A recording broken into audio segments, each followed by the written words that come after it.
with the board's attorney, 551.072, discussing purchase, exchange, lease, or value of real property, 551.074, to discuss personnel or to hear complaints against personnel, and the time is 5:30.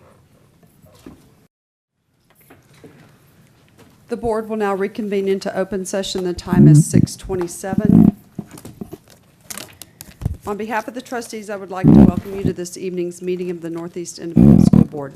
This is a business meeting of the board held in public. We appreciate your attendance and request your respectful attention. We welcome your comments during the matters from the floor section of the agenda. If you signed up to address a specific action agenda item, you will be called at that time. Finally, I would like to remind you that it is the mission of Northeast to challenge and encourage each student to achieve and demonstrate academic excellence, technical skills, and responsible citizenship. Item 5, invocation and pledge of allegiance, Churchill High School, Dr. Oxley. Sorry about that. Good evening, Madam President, board members, Dr. Gottardy, executive staff, and guests. It is my pleasure to introduce to you two wonderful seniors at Churchill High School. Madison Wallace will be giving the invocation this evening, as well as senior Jordan Wolf, who give the pledges. Madison has two amazing people that she'd like to, for me to introduce, Rebecca and stepdad James Jones. And then Jordan has two people that are joining him this evening, Helene and Ken Wolf. Thank you so much for joining us this evening. These are two wonderful and amazing students, and you're a big part of that, so thank you. Madison Wallace is our Speaker of the House at Churchill High School. She is magna cum laude. She would like to attend either Angelo State University or Texas Christian State University. While at Churchill, she's involved in National Honor Society, ROTC, Parliament, PALS, and Smile Club. And when asked what she'd like to do after college, she would like to pursue a career in the United States Air Force in the field closely related to political science and international relations. And Jordan Wolf, who is summa cum laude, he will be attending University of Texas at Austin. Jordan, congratulations on a big win this weekend. He's involved in Parliament, National Honor Society, debate, winner circle. And when asked what he would like to do after college, he says, I don't know, but I'm going to figure it out soon. So, Madison, why don't you come up and give us a brief invocation, but a very important one. Hi, thank you so much for having us here today. I just wanted to start your meeting off with an inspirational message about education. So this is a quote by Nelson Mandela: "Education is the most powerful tool which we can use to change the world." Thank you. Thank you. Yes. Please stand for the Pledge of Allegiance and the Texas flag. I pledge allegiance to the flag of the United States of America and to the republic for which it stands, one nation, under God, indivisible, with liberty and justice for all. And now the Texas flag. Honor the Texas flag. I pledge allegiance to thee, Texas, one state, under God, one and indivisible. Please be seated. Thank you very much. Madison and Jordan, if you'll come forward, please. Ms. Winkley has certificates for you, and we're going to take a picture. And I was at the Aggie game Saturday night, so I guess congratulations to you. I know these kids. These are great kids.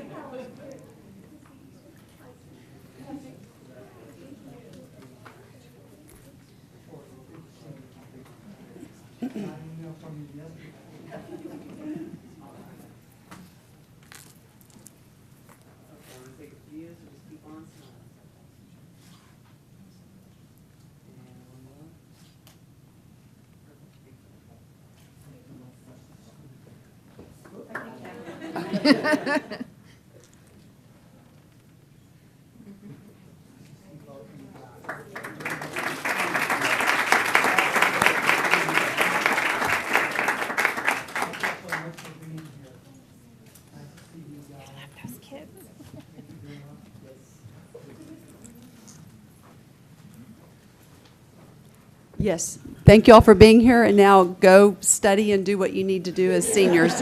Best of luck. Coming in on their day. Oh, they had the day off. I forgot it. I forgot about that. You should have studied all day then. Thank you all again. Item 6, matters from executive session. A, personnel including but not limited to administrative appointments pursuant to Government Code Section 551.074. 1, possible action regarding routine personnel including but not limited to administrative appointments. Do I have a motion to approve as discussed in executive session? So moved. Thank you, Mr. Hasso. Do I have a second? Second. Thank you, Mr. Trevino. All those in favor say aye. Aye. Opposed, the motion carries. Item 2, possible action regarding proposed recommendation for termination of Chapter 21 continuing contract employee. No action. Item 3, introductions. Dr. Gottardy. Thank you, Madam President, board members, and guests. It's my honor this evening to introduce a new assistant principal of Roosevelt High School, Miss Leah Fickle. Leah, if you'll please stand.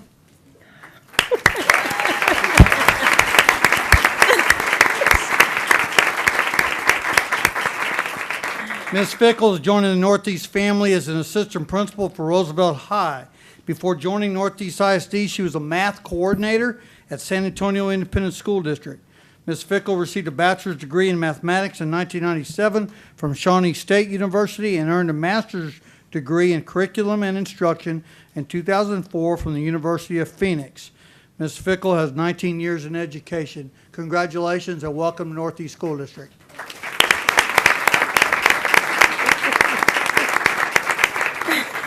We also have with us this evening, we have a Boy Scout, Rakin Meridia. Is Rakin here? There's Rakin. He's a 7th grader at Tejada, and he's here to get his citizenship and community badge. He's here with his mom, Asmita Meridia. Thank you so much for being here this evening. That concludes our introductions. Thank you. Thank you. Item B, possible action on the purchase, exchange, lease, or value of real property pursuant to Government Code Section 551.072. No action. Item C, possible action regarding consultation with board's attorney pursuant to Government Code Section 551.071 and 551.0821. 1, possible action regarding Uniform Review Committee recommendation. Do I have a motion to approve this as discussed in executive session? So moved. Thank you, Mrs. Winkley. Do I have a second? Second. Thank you, Mrs. Williams. All those in favor say aye. Aye. Opposed, the motion carries. Item 2, pending and or possible litigation, no action.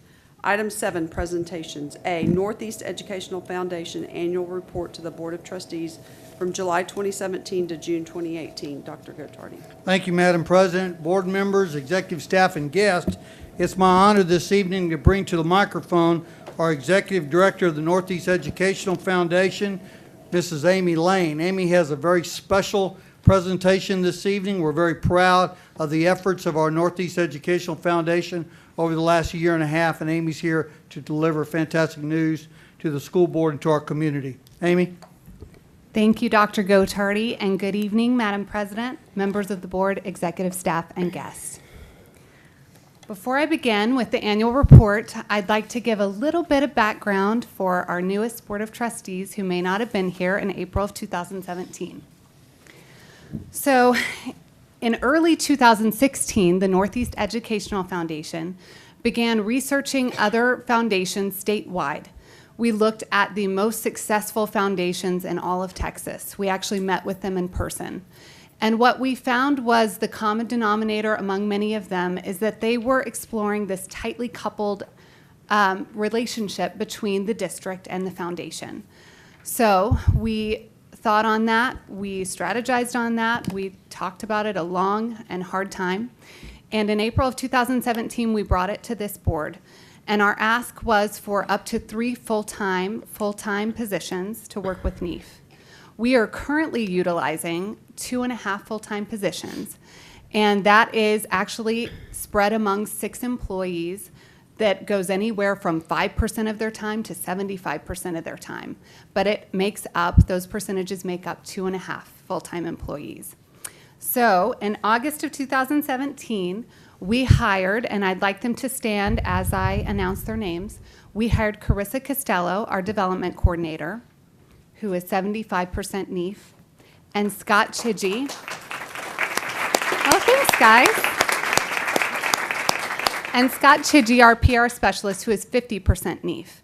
Other existing positions that we have here tonight that I'd like to go ahead and announce are Crystal Payne, who's an administrative assistant extraordinaire, and Brian Moy, who is our, he's doing our accounting for 5% of his time.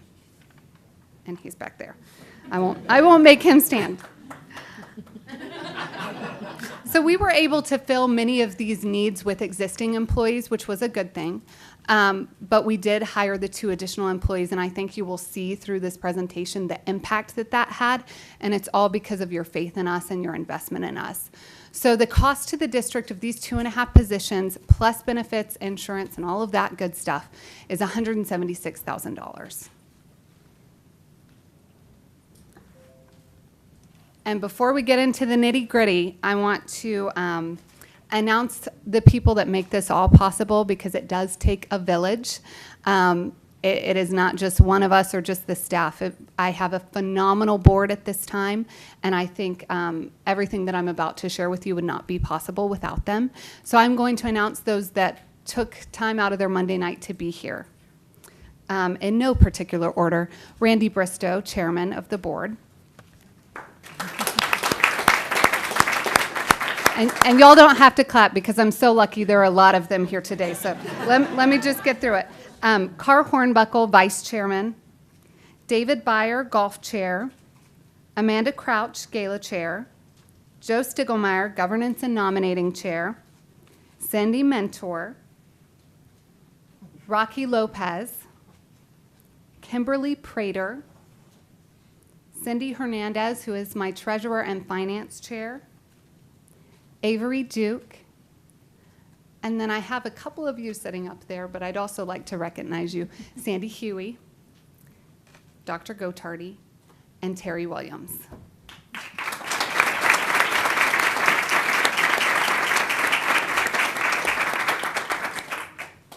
Okay, we're going to start big picture, so I won't hide any secrets from you guys. Our highlights. We had a 38% increase in our innovative grants. This is our main mission. These are the grants that we give to the schools that we feel like are the extras, the creative pieces that make students want to come to school each day. So that went up 38%. Each year we take 25% off of the top of our revenue and we put it directly into our investments. And so that also had an increase of 28%. So we put a little over $100,000 into our investments this year. We also focused on rebranding. So we have a new logo, we have a new website to match our mission, which we feel wasn't really coming across as clear as we wanted it to. We are all about innovation. And so you'll see a lot of light bulbs around, and that is our new logo. The bottom piece, this is something that's new. Designated giving is something I'll mention a few times during this presentation. This means if a donor came to me in the past and they really had a heart for STEM, or they had a heart for a specific campus, we really didn't have a vehicle to make that donation possible for them. Now we do. So this is what we're calling designated giving. We have generated these funds to NEISD campuses. They would not have come to NEISD campuses otherwise. So some of this is me going out and applying for grants with Deb Caldwell. Some of this are competitions that we set up between campuses to generate funds back to their campus. And some of it is donors coming to me and saying, I'd really like to get involved in a health and wellness program, or I really have a heart for this or that. And so that's those designated gifts that comes to a little bit over $120,000. These are our biggest revenue streams. Our golf tournament increased by 20% this year. Our gala had an entire new location and new leadership behind it, and we still had a 27% increase. So we're very proud of that. The big give number is a little bit outrageous, but what I will tell you is that we very much restructured how we did Big Give this year, and we got campuses involved. We made each of them a fundraising page, and we gave them an investment and a reason to use that fundraising page. So 75% of what they raised went directly back to their campus. And then 25% went back to innovative grants district-wide, which we felt like was good to meet any inequalities that are felt within the district. Our marketing tables that we sell to business partners, that had a 9% increase. And then Team NEISD, I'm going to spend a little second on. This was an idea that I brought to the board directly after the April board meeting. I knew that I wanted to make this happen this year because I knew it would give us some steam going into the year ahead. So it's an employee giving campaign. We rolled it out during a tough time for teachers here, and I think what they showed us is that they have the biggest and most generous hearts around. It was completely optional, and we made it very affordable, we felt, at $4, $6, and $10 levels per month, or they could even do $1 levels. We saw that the highest participation was at Ed White campus. They did phenomenal. They are at 75% participation, which is just, in the world of fundraising, unheard of. So we're very proud of them. District-wide, we're at 15%, which I love that number because it shows a lot of potential. But we did make, through the year of this campaign, $71,000. It would be easier to tell you the things that weren't new this year, really and truly, because this is a completely new model and a completely new foundation. But these are the highlights: designated donations, Team NEISD, which I just spoke a little bit about. Our innovative grant timeline, we used to give away our innovative grants right at the end of the school year, the last week of school. And we just decided, after talking to a lot of principals and teachers, that we lose a lot of momentum over the summer. So we switched our entire year to where we raise funds all year. We go ahead and write the check to the district, but we give those grants in the early part of the school year so that they have the full school year to implement, go ahead and buy the projects, and get them in action so they don't lose any momentum over the summer. We created 2 new board committees, and these committees were created for transparency and accountability. We want to be good stewards of your investment, so we are looking at things harder than we ever have before, and we are really and truly running this like a business. So the 2 new committees that we created are an internal audit committee. We are externally audited every year, but now we also have an internal audit committee that's looking at everything that we're doing. And then we also have a finance committee that meets monthly and takes a hard look at the numbers.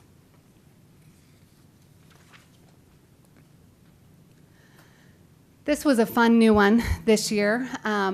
We've never done this before. As we focus on innovation, we realize that there are still needs, and we realize that teachers still have resources that they're taking money out of their pocket to fill.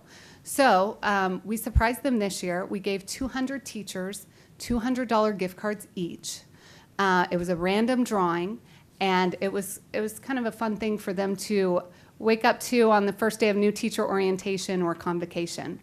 So we gave 10,000 of that to 50 new teachers, and then we gave 30,000 of that to 150 existing teachers district-wide. That was new. We got a lot of great feedback from that, so I think we'll be continuing it. Our financials as a whole, I know this is small, but our Board of Trustees have a copy in front of them. A couple of numbers I want to point out. The investments, you'll see that that went down over this year, so I wanted to go ahead and address that. We recently cashed out a CD that we didn't feel was earning us enough money, so that money is just sitting in savings right now. Our investments did not go down, and our finance committee is taking a hard look at that and deciding where to reinvest those funds. Our total net assets, what I want to point out to you, over the course of this year with all of the changes and with giving out more money than ever back to the district, our worth as a foundation went up over $204,000, almost $205,000. So we're very proud of that number. Our health as an organization is growing along with all of these changes.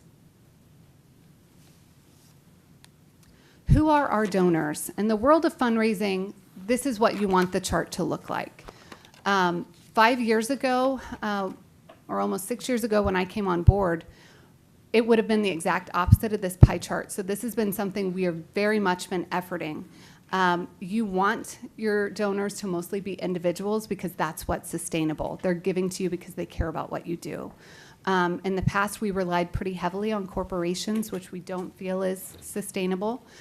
So we're proud of this graphic. Social media. So Scott Chidgey has been working hard on this one. In July 2017, we had 250 followers, so that's gone up to over 1,200. Our average impression per post was 876, and again, we're right at about 1,200. So we're very happy about the positive publicity that is getting us. And now I've talked a lot about numbers, and I want to talk to you about what I'm calling the soft skills of NEIF. In education, we talk a lot about hard skills versus soft skills, and we all know that soft skills are just as important.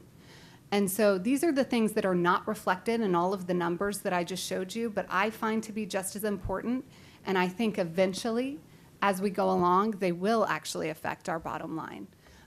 Things like, and I do want to say that these would not have been possible without full-time staff. So the foundation was doing an incredible job before we came along and before your investment. But these are just things that it really requires a full-time staff to do. Things like timely accounting. In the past, we had paper payment forms. Now everything is online. We have automatic tax receipts that go as soon as you give us anywhere from $1 to $1 million, you get an automatic receipt. We have a new logo, which is exciting. We have a new website. We're sending regular email updates. We have an active social media presence. And we have a membership now in some professional organizations, the Texas Education Foundation Network, the Nonprofit Council, and the San Antonio Area Foundation. That's given us name recognition in the community, which I think we're going to find payoff in the long run. We're also efforting some outside grant applications. And I want to pause and take just a minute with the GuideStar. Many of you may not be familiar with GuideStar, but in the nonprofit world, it's the watchdog of nonprofits. In the past, we did not have a presence on GuideStar. GuideStar is where you would want to go if you were giving a bunch of money to an organization, you would go to GuideStar first and check out the health of that organization, the trustworthiness of that organization, and that's where you would go. We didn't have a presence there, and over the course of the year, we've built that up. And right now, we are in the top 0.05 of nonprofits. We have a gold seal of transparency, and that's something that if a family foundation was looking to give to us, they would look for that. So we're very proud of that. Our board professionalism has increased to a phenomenal level. We are doing a lot of governance, policy, and procedures. Our onboarding procedure is phenomenal. We just had the best class of 8 new directors brought on board. 2 of them are here tonight. I mean, who comes to a board meeting right after being brought on board? So we are very pleased with the board professionalism that we've increased over this year. So before I have Randy Bristow come up, he's going to be my cleanup hitter and just give a couple of thoughts from the board perspective. I want to just hammer home a couple of numbers. The money to the district this year, the total with designated and innovative grants, was $423,000. Our net value as a foundation went up $204,822. So we're proud of that. We appreciate you guys, and this is really a thank you to you because we feel like this wouldn't be possible without the investment and the faith you put in us. And before I bring Randy up, I just want to say for those of you who have a paper copy in front of you, in addition to increasing funds, we also increased a day in June. And so if you notice that, congratulations. It will not be in the next printed version of our report. We do some pretty miraculous things. So I will answer any questions you have, but I'd like to bring Randy Bristow, our chairman, up. Thank you, Amy. All right, is the microphone fine? Yes. Okay, great. My name is Randy Bristow. I'm the chairman of the Northeast Educational Foundation. So, Madam President, Dr. Gottardy, and Board of Trustees and Northeast Independent School District staff, I'm going to be cleanup batter tonight, I guess. That's what I'm looking forward to. I wanted to kind of put the flesh on the bones on some of the things that Amy said. We have 35 directors. The foundation was founded in 1986. I'd like to read the mission of the Northeast Educational Foundation for those who don't know. To seek, cultivate, and obtain revenues to develop and expand educational opportunities for the students of Northeast Independent School District. So you have the report in front of you. You can put your own superlative on those numbers. For those of you who know what it was in the past, those are amazing, stupendous, I mean, outrageous numbers in some cases, beautiful, to help expand the educational opportunities for students of Northeast Independent School District. What I want to do is paint a picture of how some of those came about. Amy talked about the timeline. The board of I just keep saying Board of Trustees. The board of the Northeast Educational Foundation met in May of 2017. Wasn't that long ago, and completely transformed the operation, the way we do business. We had to change our policies, our procedures, our processes. More importantly, we had to change the philosophy of the ask. We're going out to individuals now and saying, do you have an interest in a curriculum, a campus? This is a very different way that we're asking, and it generated $122,000 more than have ever been generated in just that particular area. In other words, one change that we had was what's called directional giving. In 1986, there's no question since then that the foundation was well run and well managed. That's a given. But what happened is when we sent these teams out to get the best practices of foundations around the state, and they reported back to us, we found that we could do a better job. We could do a better way for the students of Northeast Independent School District. And so what we did is we started gathering those resources, and with a willing partnership here at the Board of Trustees of Northeast Independent School District, the Northeast Educational Foundation has really done some phenomenal things in the last 18, 19 months since May of 2017. We had to meet and design the policies around those designated gifts. Before that, if a donor came and said, you know, I want to give to this campus, the response from the foundation for 30 years was, no, we direct the money. We gather it, we earn it, and then we direct the money to the campuses. And now, fundamentally, that's changed. So the process had to change, the procedure had to change, the policies had to change, but more importantly, the philosophy of the board members had to change. And so many of the new directors that we have, our new board members, we have, I think, a total of 14 that have been on this Northeast Educational Foundation for less than 14 months or 15 months. Wow, it's about a third of them. And so they've sort of had inculcated in them this new paradigm that we've been operating under. So many of you have been part of organizations where you've had this sort of transformation, this new paradigm, and you have to make a report the year later, and you go, well, we were kind of changing our policies. We really didn't do, but we kind of slowed down a little bit. We got bogged down. We have a way more exciting report than that. We made all those changes. We're making all those changes on the fly as we go along, and more importantly, we're delivering these kind of results. And I wanted to really hammer that for those months. Also, one more thing. These results that you're looking at are simply 1 year. So from July 1st of 2017 through June 30th of 2018, we're a quarter into the next year. What you're looking at is a phenomenal report. You can put your own superlative on that. Amazing. I'd suggest amazing. But the point is, we're a quarter of the year into the new year.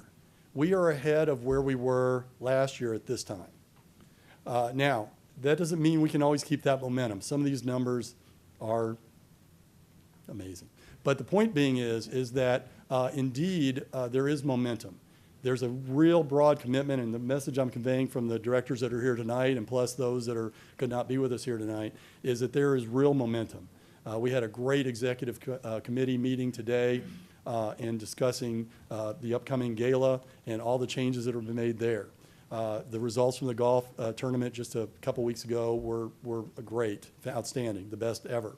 And so those are moving. And so I wanted to convey to you that momentum is continuing, and that these results have been very good. And again, they were based on best practices we took from Humble ISD and in around the Dallas area to see how they were operating.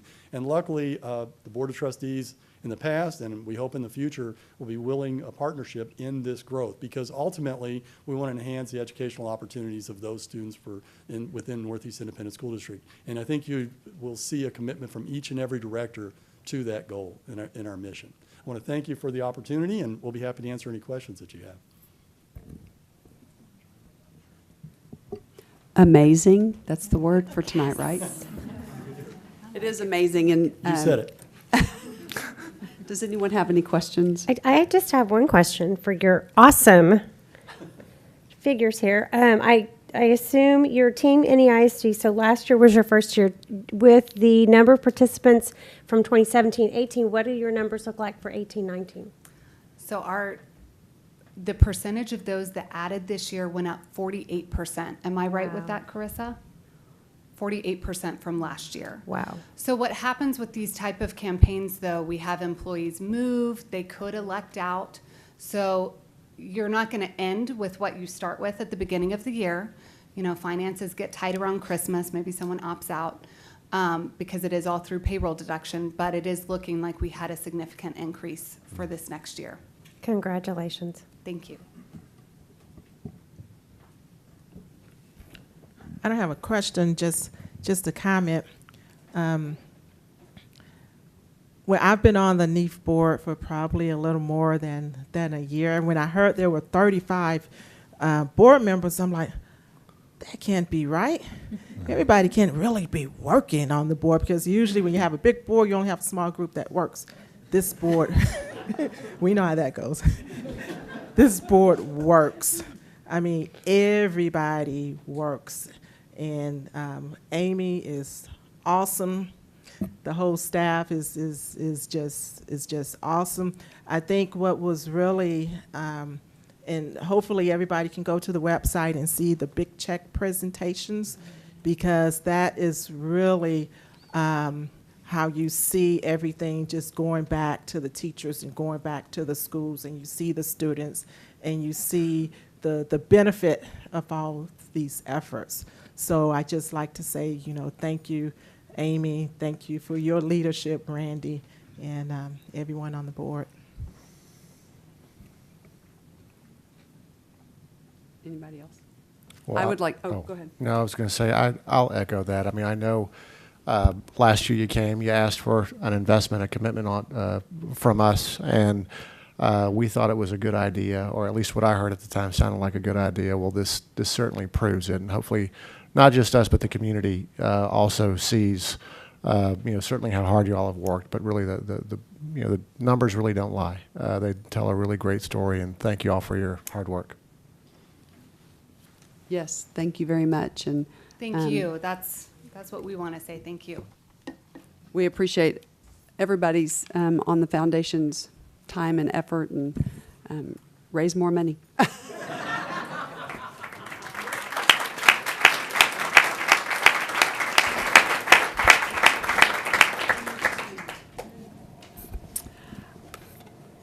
Item 8, new business for possible board action. A, resolutions. 1, possible action regarding school priority month resolution. Mr. Villarreal. Yes, Madam President, members of the board, Dr. Gottardy, executive staff, and guests. I call on Deb Caldwell, our Director of Government Relations, to come present the resolution. Thank you all for being here. Madam President, members of the board, Dr. Gottardy, executive staff, and guests. Tonight I bring forward for your consideration a resolution declaring October as School Priority Month. School Priority Month was set by Friends of Texas Public Schools. It's a statewide campaign that occurs each biennium, the October before a legislative session. The purpose of the event is to provide an opportunity to school districts to bring elected officials into our campuses, to connect with them at that level of government, to help them see the great things that we are doing in our schools. So we have already reached out to some of our elected officials, inviting them for National School Lunch Week, which you'll hear about in a little bit. And Representative Diego Bernal has also agreed to be a teacher for a day at Churchill High School. He's going to be teaching a government AP class in October. So again, this is a great opportunity to bring awareness to the things that are happening in public schools among our elected officials heading into session. So it is our recommendation this evening that you approve the resolution proclaiming October 2018 as School Priority Month in the district, and the resolution is in your packet. Thank you, Deb. Does anybody have any questions or comments about this? Seeing none, do I have a motion to approve the resolution? So moved.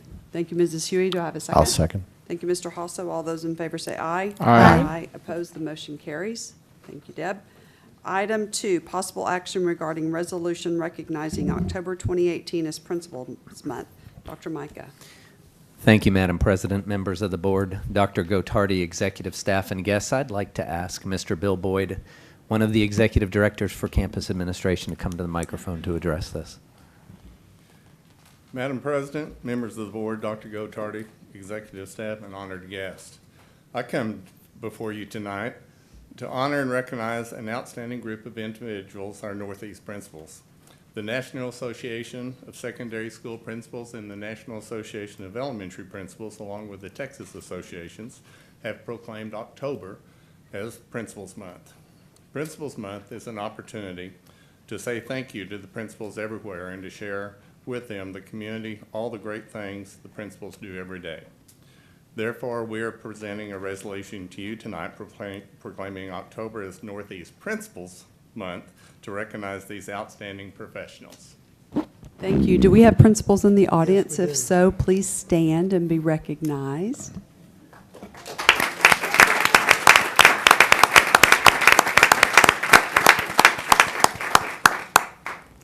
Thank you all for being here. Questions or comments? Mr. Boyd, would you like to tell them, or shall I? Back in the day, when I was assistant principal at MacArthur High School, there was this little girl named Sandy Pacina Well, I didn't mean that. that came into my office every day and told me what to do, and I followed her instructions precisely so that we had the most productive school year each year. We had a great school year. It was the dream team. It was. We had a great administration. Thank you for everything, Mr. Boyd. Any other comments? Do I have a motion to approve the resolution for October 18, 2018 as Principals Month? So moved. Thank you, Mrs. Winkley. Do I have a second? Second. Thank you, Mr. Trevino. All those in favor say aye. Aye. Aye. Opposed, the motion carries. Item 3, possible action regarding school lunch week. Mr. Clary. Madam President, members of the board, Dr. Gottardy, executive staff, and guests, Sharon Glosson, executive director for school nutrition, is at the podium to make this presentation. Hi, good evening, and thank you for your time. Today I'm here to present a resolution declaring the week of October 15th, 2018 as National School Lunch Week. School Lunch Week is an opportunity to support and point out the hard work that over 600 food service employees do for our students every day. They produce over 40,000 lunches a day for our students, and they work incredibly hard but receive little appreciation because of the nature of their work. They're behind the scenes type of occupation. And so this is an opportunity to have fun as well, and we invite leadership as well as our board members to serve lunch, and it's an opportunity to laugh and enjoy ourselves and get to see the students in a time of day that they really enjoy. And many of you have served with us, and we've really appreciated your time and your support. And so as we were preparing this resolution, we noted that we had to actually update it because the National School Lunch Program has now been in effect for over 70 years in this country. And it's a wonderful program that we hope continues for many years to come. So again, I just ask for your support in declaring National School Lunch Week as the week of October the 15th, 2018. Thank you. Thank you. Does anyone have any comments? Are our chef hats ready to go? Yeah. Yes. I just had one comment too. Congratulations on all the 100 perfect scores that y'all are wrecking in on the health department thing. So Thank that's you. great The too. health inspectors always comment that the school kitchens in general across the city are the cleanest kitchens that they see. glad, I hope our parents know that. That's so important, so thank you for that. That's great. Okay. Do I have a motion to approve October 15 to 19, 2018 as school lunch week? Someone. Thank you, Mr. Trevino. Do I have a second? Second? Thank you, Mrs. Winkley. All those in favor say aye. Aye. Opposed, the motion carries. Thank you. Item 4, possible action regarding National School Bus Safety Week resolution. Mr. Clary. Madam President, members of the board, Dr. Gottardy, executive staff and guests, Jack DeForest, our Executive Director for Transportation, is at the podium to make this presentation. Madam President, members of the board, Dr. Gottardy, executive staff, and guests. Good evening, and thank you for this opportunity to share a few facts about the best student transportation department in Bexar County, where our morning dispatchers unlock the doors and turn on the lights at 5 a.m. every day of the week, and the second shift bus mechanics turn those lights out at 11 p.m. It's a long day in transportation. In between, some 400 employees operate buses, systems, programs, and things that lead to the safe delivery of nearly 20,000 students to school and home again. 5 days a week, there are 300 routes totaling nearly 17,000 miles a day, or about 3 million miles annually. That's a couple round trips to the moon and back. Our team is made up of highly trained, experienced, motivated employees who average 58 years old. They are licensed, certified, credentialed, tested, and wise enough to be the first and last district employees that bus riders see each day. One of our drivers, Mr. Mike Castaneda, is one of the best bus drivers in America. He has won awards and trophies at the National School Bus Driver Competition more than a few out of 15 years. Second place last year and first place 3 years ago. Mike is a professional of the highest caliber. He's representative of many on our team. I'd like to ask for your support in the resolution to proclaim National School Bus Safety Week, October 22 through 26, to urge students, teachers, and staff to take an active interest in the promotion of school bus safety activities and training to help ensure safe school bus transportation of our students to and from school and on all activity trips. Thank you very much. Questions or comments? Seeing none, do I have a motion to approve? Oh, I'm sorry. That's okay. I have a question. Of course, I support this, but what happens at a national school bus driver competition? There are local, regional, and state competitions that lead to that event, and there are some 20 different obstacles that drivers have to perform on with the bus, such as parallel parking, backing, decreasing clearance alley, slaloms, and there's a significant written test that precedes all that, and these drivers' scores are tabulated across the several days that competition runs, and a winner is selected from among scores of candidates who come in from all 50 states and Canada. So it doesn't include keeping children quiet. There are no there are no children at the school bus driver competition. Thank you. Yes, ma'am. I move to approve. Okay. Thank you so much. Do I have a second? Second. Thank you, Mr. Trevino. All those in favor say aye. Aye. Opposed, the motion carries. Thank you very much. Item B, instruction and campus administration. 1, possible action regarding West Avenue Elementary transformation. Before we do that, we have 3 people who have signed up to speak to this agenda item.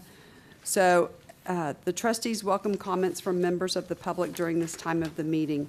Generally, board members do not respond to public comments during the meeting, although members may request further information or a future agenda item on a matter raised during public comment.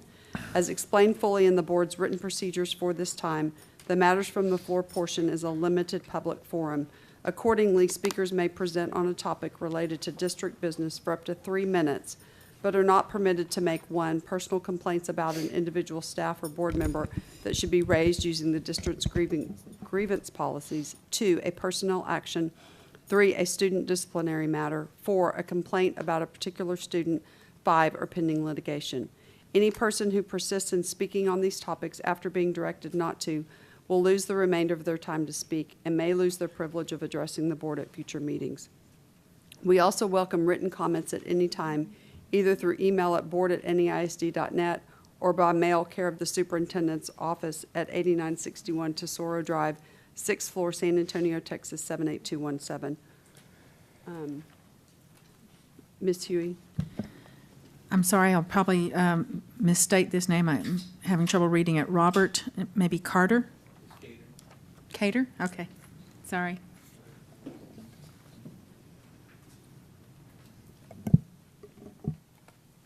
Again, my name is Robert Cater. I reside at 5110 Walsham. I'm a member of Texas State Teachers Association Political Action Committee. I'm an NEISD taxpayer. I am a Roosevelt teacher. I am a member of Northeast Educators Association. Good evening, Madam President, Board of Trustees, and Dr. Gottardy. I asked two questions. What would I fight for? What does democracy look like? To quote Pope Francis, just as the commandment, thou shalt not kill, sets a clear limit in order to safeguard the value of human life, today we also have to ask or say, thou shalt not, to an economy of exclusion and inequality. I, for one, am proud of the vision to transform West Avenue Elementary to a pre-K academy. This investment in our 4-year-olds cannot be understated. I stand in solidarity with all stakeholders, which include parents from the community, principals, students, teachers, our San Antonio. However, this transformational process is not complete unless a clear vision of a community is realized. What is a public community school? A public community school is a public school where parents, community, students, and educators take ownership of the schools to ensure the success of every child.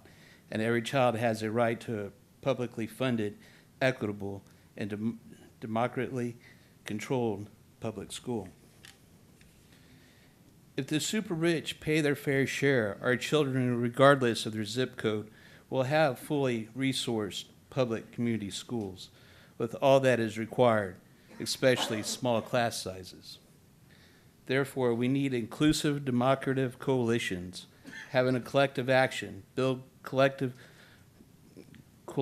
public schools that serve all students, work with parents and community to provide democracy and justice, make efficient mobilization of community for action, based all within a composite structure of a nonprofit coalition of stakeholders. Again, the transformative plan helps our community in many beneficial ways, allowing access to all-day pre-K, which brings savings and value to families. It is a gallant fight against the high cost of daycare, providing security to our youngest children, allowing mothers to go back to work, and to care for other children who may have been neglected because of so much time spent on the youngest child, while that youngest child is being educated and cared for. To sum it all up, with a quote from Robert Fitzgerald Kennedy, I believe that as long as there is plenty, poverty is evil. Is that time? I'm sorry, your time is up. Thank you very much. Carlos Vela?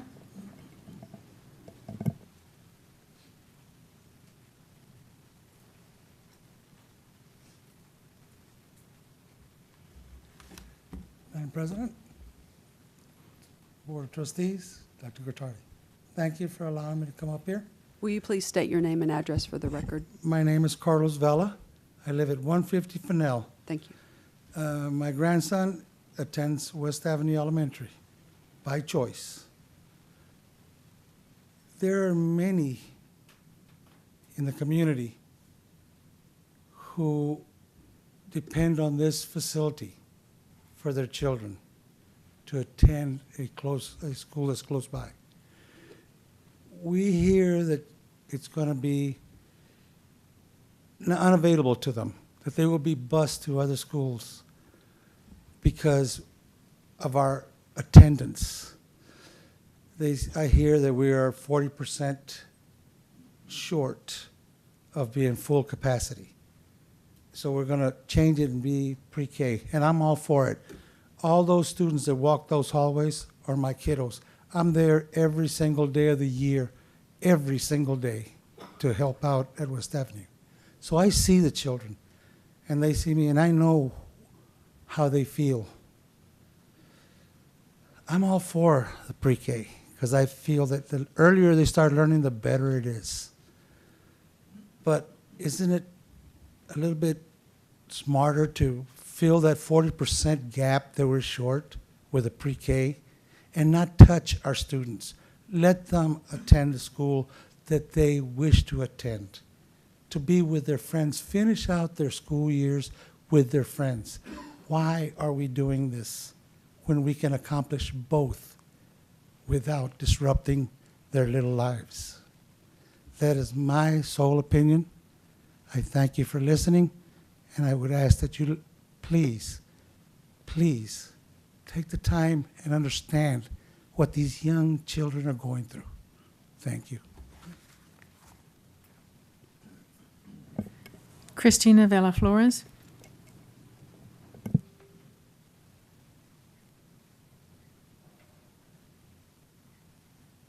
Hi, good evening. My name is Christina Vela Flores. I reside at 203 Fennell Drive. Members of the board, Dr. Gottardy and Madam President, and guests. I come to you tonight not to say that the pre-K initiative is bad. I do think all kids do deserve their right to an excellent education. I was blessed with that as a member of the Northeast community. I not only have a 5th grader here at West Avenue, I have a future kindergartner set to start West Avenue next year, but I'm also alumni from West Avenue. I started at West Avenue as a kindergartner in the 88-89 school year, and I can still name every teacher I had along the way. I'm sorry, this is very emotional for me. Because whether you see it or not, West Avenue is a huge part of this community. Dr. Gottardy, to speak to your comment that children are very resilient, they absolutely are. But in a community as ours, where stability is not always there, many of these kids go home and we don't know who they're with. We've had tragedy last year where we lost one of our students, and we saw how much that affected our kids. West Avenue is the meaning of stability. These kids know every day when they come to school, they have a teacher that cares for them, volunteers that care for them, other parents. They know that they're going to get fed and cared for. Stability is what these kids need. When you have a troubled child, when you take stability out, you chance that trouble continuing. I feel like if you take West Avenue out of this community, much of the community will lose that. I see kids every day in my son's class who aren't as blessed. I do thank God that my son can go to school. He's got somewhere to go to after school, and people care for him, but not all those students have that. The stability that West Avenue offers needs to stay in this community. We are not a wealthy community. We are a very small community, but we're a school that's small and we can accomplish many things. I stand before you as part of that legacy. I didn't always live a wealthy life, but I started at West Avenue, went on to Jackson, graduated from Robert E. Lee High School, went on to San Antonio College, and then to University of Texas at Arlington, where I have my master's degree in nursing.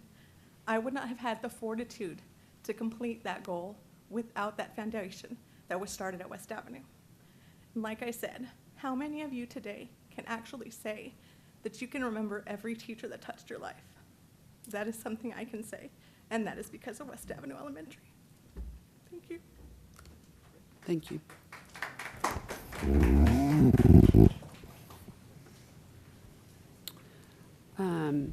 Dr. Newman. Thank you, President Grona, members of the board, Dr. Gottardy, executive staff, and guests. Tonight we will present you with some information regarding full-day pre-kindergarten and a proposal regarding West Avenue Elementary. So, as you can see, executive staff has been watching the student enrollment decline at West Avenue now for several years.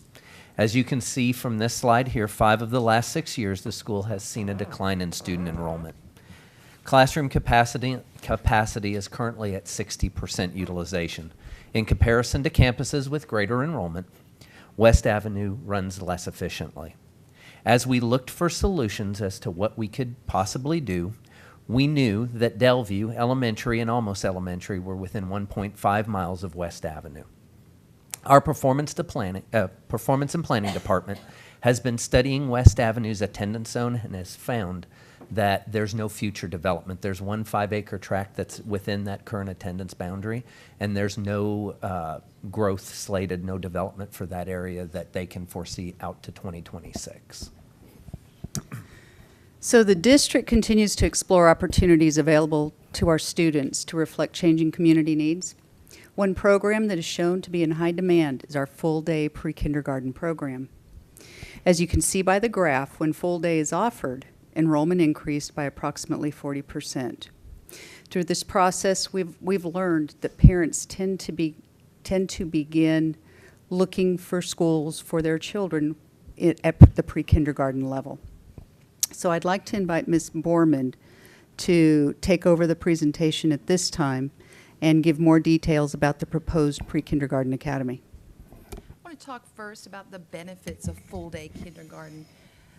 The benefits are really grounded in a growing body of research. Northeast has been implementing full-day pre-K for 3 years through grants and strategic initiatives with positive results, just like Dr. Newman talked about. We're seeing that increased enrollment. The research is very clear. Increasing student kindergarten readiness increases third grade achievement and closes achievement gaps for students. It improves the social emotional learning, which has lifelong impact on our students. It increases student vocabulary, which increases that reading comprehension. And it meets the needs of the families and the communities. Full-day pre-K has the potential to change the economic and educational trajectory of families and communities.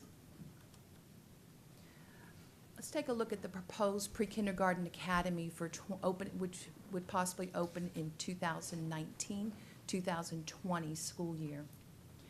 We'd be looking at transforming the West Avenue into a pre-kindergarten academy. There would be seats available for qualifying and non-qualifying students. Let me take a minute just to explain the difference. Qualifying students, the state identifies qualifying students as students who receive government assistance, qualify for free or reduced lunch, students whose first language is not English, military families, foster care, or homeless children. Non-qualifying students would attend on a tuition basis. We're currently exploring tuition models for affordable full-day pre-K and after-school care. We adhere in Northeast to best practices at all of our pre-K sites with TEA-approved curriculum, a 1-to-11 adult ratio, and job-embedded professional development. We would do the same at the academy. We would also be seeking a partnership with the university to enhance our current professional development so that our classrooms become demonstration classrooms, a teaching environment, and after-school care would be available. Let's take a look at the enrollment. Capacity at West Avenue is 420. We would be able to use all of that. The academy would be the pre-K cluster school for 4 campuses, Almost, West, Delview, and Jackson Keller. All 4 of those, that would be their home campus or cluster campus for pre-K. That's about 210 students. We would then be able to offer NEISD qualifiers and NEISD non-qualifiers an opportunity to apply for the open seats. If we have more requests than seats, we would use a lottery to fill those seats. Now, the academy would offer an enhanced full-day curriculum with a STEAM focus. I want to remind you what STEAM is. STEAM is science, technology, engineering, arts, and math. And the curriculum would also include some outdoor learning experiences, creative drama, outdoor gardening, and hands-on learning experiences. We would offer the dual language program, both one-way and two-way models, and also the PPCD program for the 4 campuses. That's our home campus. The staff, all Northeast pre-K teachers are highly qualified as defined by TEA, and that includes having a bachelor's degree, an early childhood certification, and job-embedded professional development. Same with our pre-K assistants. They're state certified. They would have the option to participate in 16 hours of professional development. These would be the same expectations for the staff at the academy. I'm going to bring up Rudy Jimenez, the Executive Director for Adult and Community Education. He's going to talk about after-school care. Good evening. I am representing the Adult and Community Education Department, and we're really excited about the possibility of providing after-school care for our students in the proposed pre-K academy. Just to give you a little bit of background about our after-school program, which is called Kids Involvement Network, or KIN. We have been in existence for 29 years. We serve between 5,000 and 6,000 students annually, and we have 60 sites, which is all elementary schools and all middle schools. As you can see there, our hours, our hours of operation are from the dismissal bell until 6:30. Tuition, we're looking at tuition at a sliding scale. We've been looking at different models. The big thing is we want to make this affordable to our parents, and we want to be the best deal in the area. Our ratio of employees to students is 1 KIN employee to 10 students. Our employees over the course of a year receive over 40 hours of professional development. We follow the National After School Association core competencies. We also, as part of professional development, we also include our first aid certification, nonviolent crisis intervention, CATCH, which is coordinated approach to child health, which is teaching kids about health, about nutrition, also getting them moving and getting them working and after school. So what a day looks like for our students in after-school care, we know that they've had a long day of working in the classroom, of learning lots of great things. So we want to give them a little bit of a break. And so we start off usually with some structured play, some social time. We work with Sharon Glosson's team and providing all students with a snack, a pretty hearty snack, quite honestly, for our students. And then there are opportunities for academic enrichment. And those are text-based, and then we do embed STEAM opportunities with them. We have had an opportunity to provide after-school services for pre-K. We're doing it right now at Olmos Elementary, so we feel very confident that our students would get a very rich experience with after-school. At this point, I'm going to introduce Terri Chidgey, Executive Director for Performance and Planning, for the rest of the presentation. Good evening. I will be reviewing the proposed boundaries for 2019-2020. With this proposal, elementary boundaries would be adjusted impacting Almas and Delview. Middle school boundaries would be adjusted impacting Nemitz and Jackson. So what you see here is a map that includes the 5 campuses that would be involved with the boundaries. West Avenue is the middle orange area, right in the middle. That West Avenue, the street, runs straight down. To the left of West Avenue, the school, is Delview, and the left of that is Colonial Hills. So going to the right or to the east, Almas is directly to the right, and Jackson Keller is to the north. So currently, there are 166 West Avenue students living to the west of the street, West Avenue. We are proposing that those students would attend Delview Elementary.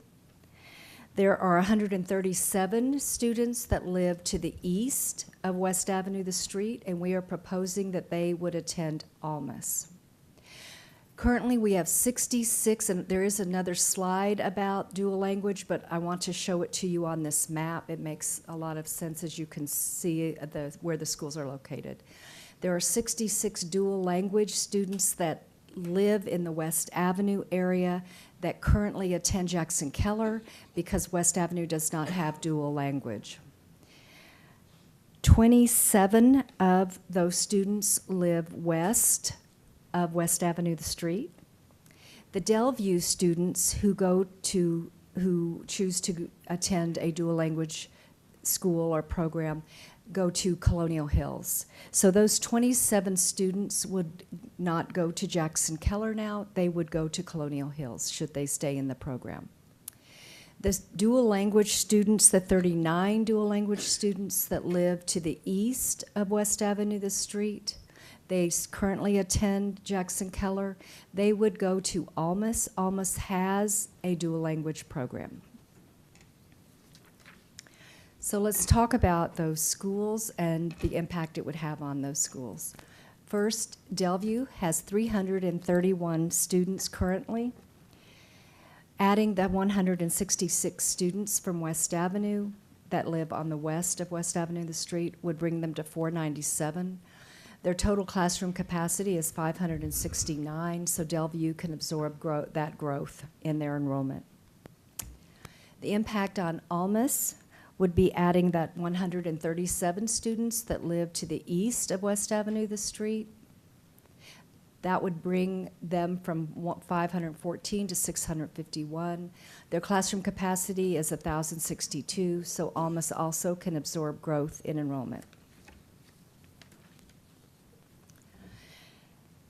As with any time we do any kind of a boundary change, we look to grandfather students that are currently at a school and would have to make that change. So we are proposing that students that are at Jackson Keller, the 66 students in the dual language program at Jackson Keller could remain there as long as their parents transport them to Jackson Keller. So they would either go to Colonial Hills if they're on the west side of West Avenue, the street, or Almas if they're on the east side, unless they choose to grandfather to Jackson Keller, stay there, and then parents would provide transportation.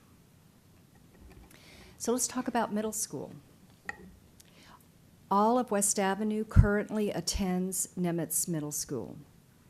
We are proposing that because the Delview students attend Jackson Middle School, that the students at West Avenue that live west of West Avenue, the street, that will attend Delview will then go to Jackson Middle School.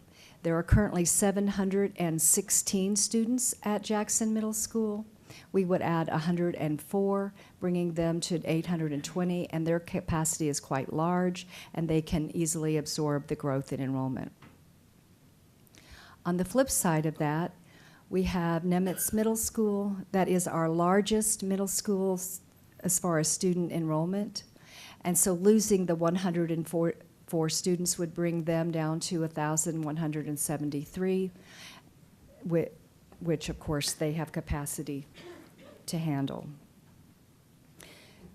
So again, for grandfathering for middle school students, we are proposing that any current West Avenue 5th grader and current 6th and 7th Nimitz students, they're already there, that reside to the west of West Avenue, the street, that they could elect to attend Nimitz Middle School. Grandfathered students are always responsible for their own transportation. All students will feed into Lee High School. Now, one thing I do want to go back and say is that I'm going to go back to that slide. The Jackson Middle School dual language students would go to Eisenhower. And then the Nimitz dual language students would go to Nimitz because they have a dual language program. At this time, I'm going to turn the microphone over to Jack DeForest to talk about transportation. Good evening again. And so transportation has been asked to look at the possibility of moving all these students, and we currently have buses in all 3 elementary areas, and so we would reconfigure those routes and shuttle pre-kinders to the pre-kinder academy at West from Delview, Jackson Keller, Olmos. And then we would have transportation for pre-K students outside the Lee area with shuttles from locations perhaps at high schools in other parts of the district. With the boundary change, the students who are west, between West Avenue and Vance Jackson would be bused over to Delview with the current students who ride buses to that location. And the students between West Avenue and the railroad tracks would ride the bus over to Olmos. They currently ride to West Avenue Elementary.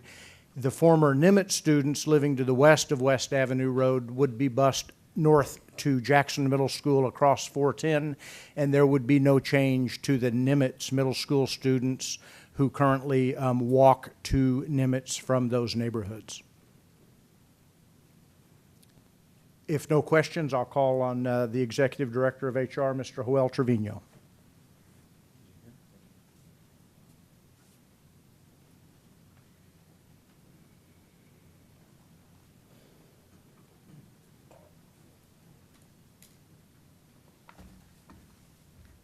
Good evening. One of the things that I want to go ahead and do and really clarify and stress is that no eligible employee of West Avenue Elementary is going to lose their job, first and foremost. Second, what we're going to do is we'll work and ensure the placement of all eligible employees, all of these impacted employees, for the next school year.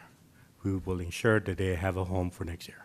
How we're going to do that, we will work with the employee very early in the process of when we do allocations for staffing allocations. We'll identify vacancies for them even before they are released to people that will ask for transfers or for people that would like to apply for jobs. So they will have top priority for us.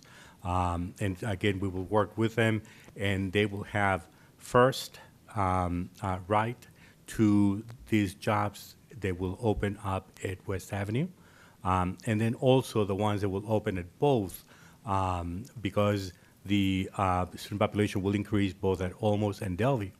They will also have priority for those positions even before they're posted anywhere else. So again, we want to make sure that we understand that they're going to be, and they are, kind of stressed about this. It's no easy task, but we want to make sure that we understand and we lower their level of concern in this process. So we will have interviews for them set up at these campuses, and then we will also open it up for other campuses as well if they may be interested outside of these three campuses. We will also ensure that they get interviews at those campuses. If none of these kind of strategies work, again, we will make sure that we extend the transfer process for them. We end the transfer process for general teachers middle of the month of June. We will extend that until July. So again, we're wanting to make sure that they have a place for next year. Do you have any questions? Mr. Trevino, so if a teacher wants to stay at West Avenue, as long as he or she complies with what the state regulations are for teaching pre-K, that they have that opportunity? That is correct. Okay. They will have first right to West Avenue, Delview, and Olmos. Okay. Those three campuses. Thank you.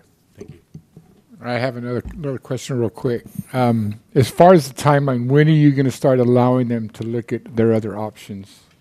January. In January. We're looking at January. We usually have this process open up in late March. So we'll work with the performance and planning department in identifying and making those positions available for them. Okay, thank you. Thank you. So the next slide is a summary of estimated budget associated with the pre-kindergarten academy. There are some one-time startup expenses such as curriculum and instructional materials, technology, additional playground, outdoor classrooms, some retrofitting of the campus and signage. There are also costs related to the additional staff, after-school care, and transportation that would be an ongoing annual expense. So for the first year, expenses would total approximately $1.4 million. We are anticipating new revenue streams through non-qualifying student tuition, kin tuition, and an increase in qualifying student ADA, and that's a totaling approximately $444,000. So for the 2019-2020 school year, including startup expenses, that would be approximately $1 million. For the 2021 school year and beyond, the annual cost would be approximately $377,000. If approved tonight, we are prepared to go to CBAC to request money for facility alterations. I want you to know stakeholder communication and feedback have been a really important part of this process. 2 weeks ago, Dr. Gottardy met with the West Avenue staff, and then he met with the West Avenue PTA board to share the proposed plan. On that same day, Dr. Newman was meeting with the Almost staff and the Almost PTA. Dr. Maika was at the Delview campus meeting with their staff and their PTA. That evening, a letter was sent home to the West Avenue community about the proposed plan and inviting them to a community meeting. On October 2nd, the community meeting was held at West Avenue to discuss and receive feedback on the proposed plan. Dr. Gottardy presented the community with an overall overview of the proposal and fielded questions. Most of the questions fell within one of the categories kind of listed on the slide. Some examples of the questions were capacity of receiving campuses, which students would receive transportation, the boundaries for elementary and middle school. The community's questions were answered by Dr. Gottardy or appropriate staff. So tonight we are asking for recommendations for we're making 3 recommendations. 1, the transformation of West Avenue into a pre-kindergarten academy. 2, the renaming of West Avenue Elementary to the Northeast ISD Pre-Kindergarten Academy at West Avenue. And the 3rd recommendation is adjust boundaries for Almost, Delview, Jackson, and Nimitz using West Avenue, the street, as the new boundary line. Are there any questions? Does anyone have any questions? Ms. Hughey? There was an issue brought up by one of our speakers, Mr. Vela, about keeping pre-K there and K through 5. Is there an explanation of why that's not a possibility? Mrs. Hughey, as we talked about this, we really felt that we wanted to have a destination pre-kindergarten program available throughout the district. West Avenue has 22 classrooms in the main building, and we did not want to use the portables for our pre-kinder. So with the 22 classrooms, if 40% were taken up, we wanted enough space available for the rest of the Northeast community to be able to participate in this, and that's why that proposal. So they would just be in the main building, and does that mean the portables then would be moved and? Well, what that we land would cleared hope out, to or? do, should you approve this, we have recommendations such as a STEAM lab, art lab. They would be utilized for the students to attend the various curricular areas to enhance what they're learning in the classroom.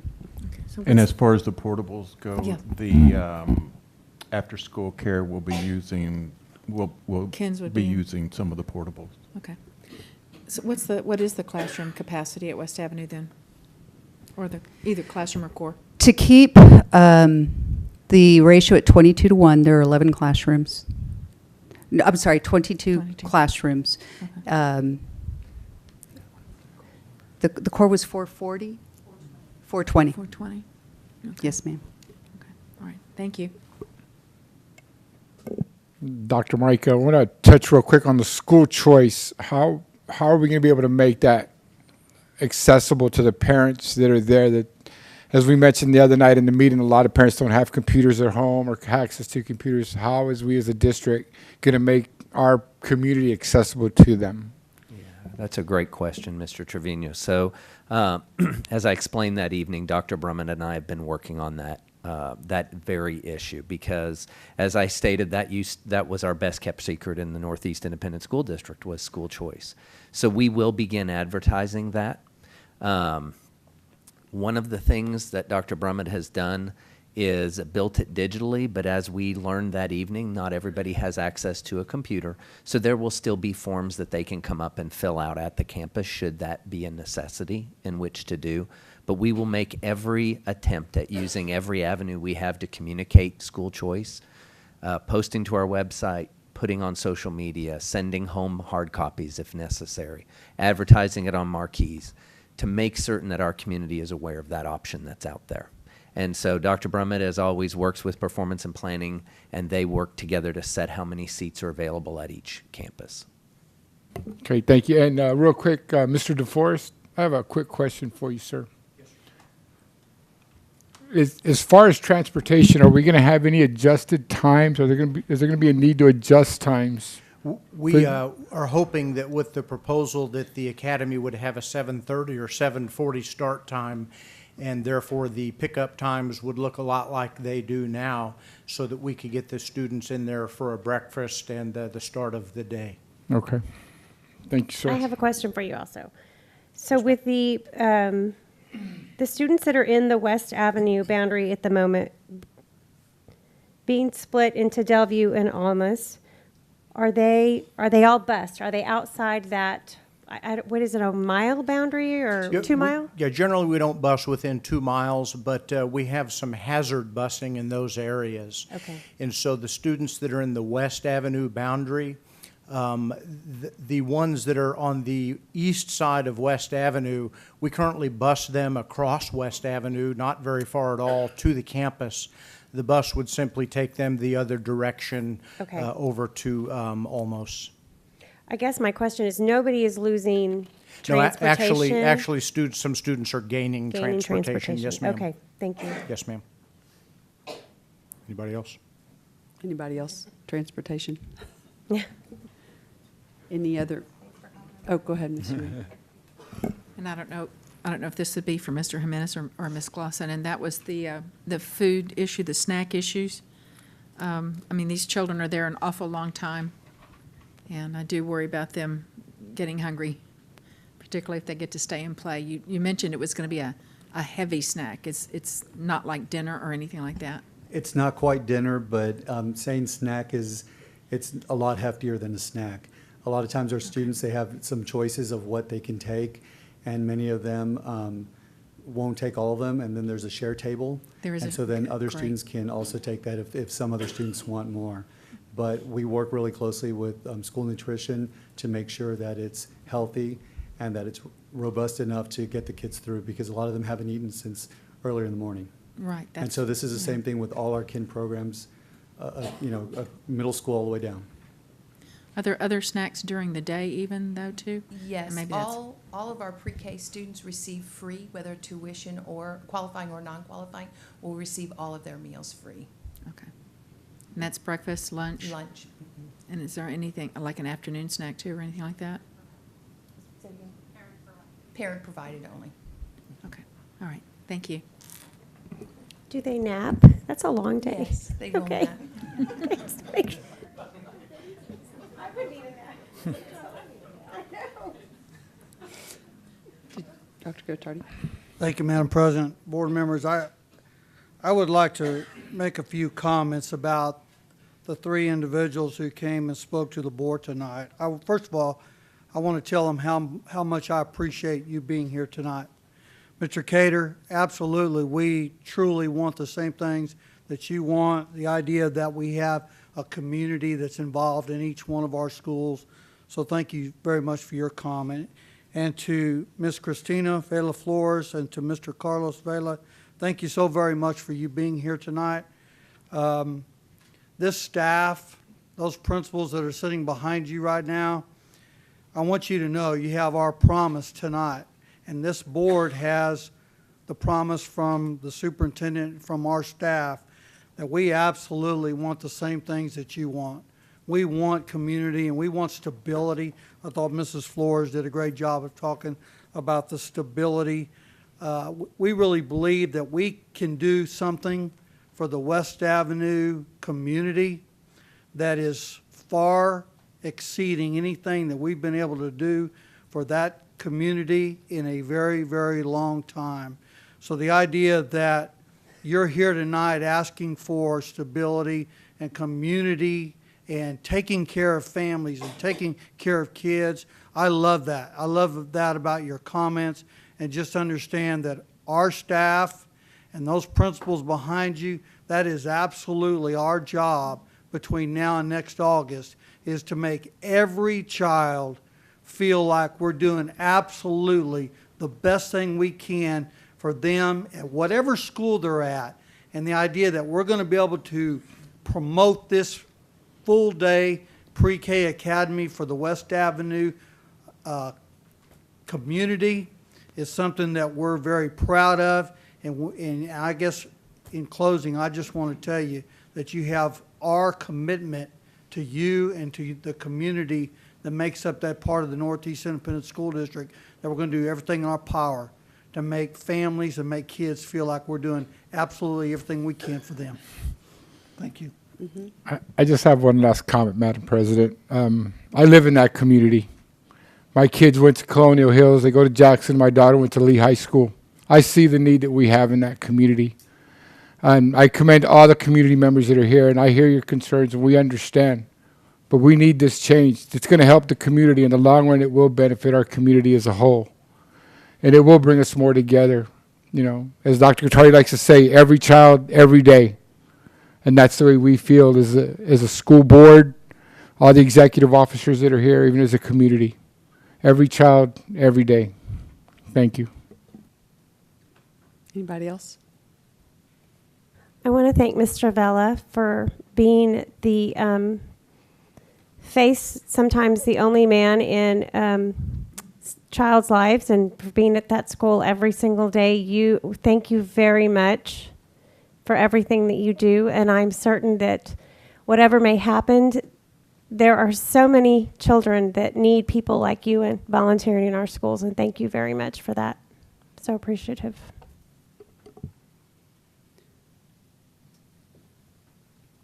Okay. Any other comments or questions? Ms. Borman, thank you. And everyone, staff, thank you for the presentation.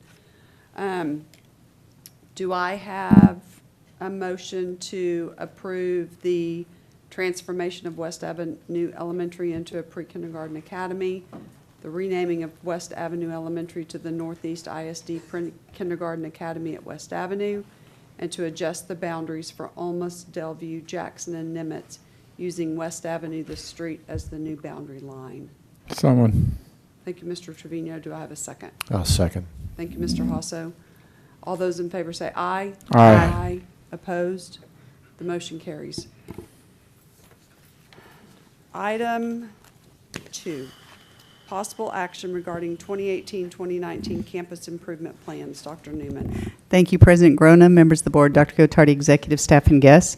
At this time, Terri Chidgey, our executive director for performance and planning, will address the campus improvement plans. Good evening, Madam President, members of the board, Dr. Gottardy, executive staff, and guests. Texas Education Code 11253C requires that each school year, the principal at every campus, with the assistance of the campus level committee, develop, review, and revise the campus improvement plan. The purpose of the campus level plan is to improve student performance for all student populations, including students in special education. Tonight I have asked the Las Lomas Elementary School principal, Ms. Jennifer Lomas, she is here behind me, to be here, as I will be using her plan as the example to share the different required components of a campus plan. Also in attendance is Ms. Brandy Merriman, who plays a large role in assisting me with the collection, reviewing, revision, and posting of each and every plan. The proposed 2018-19 campus instructional improvement plans are located on the Northeast webpage. You go to About NEISD. Over to the right, it says Campus and District Instructional Improvement Plans. You see at the top it says drafts because they're not official until you approve them this evening. You can either put the campus name in, or at this time I think she's going to put the year. There's a drop down. We're going to do all 18-19. And then she's going to scroll down to Las Lomas. We happen to know it's on the 4th tab. And we're going to use that as our sample this evening.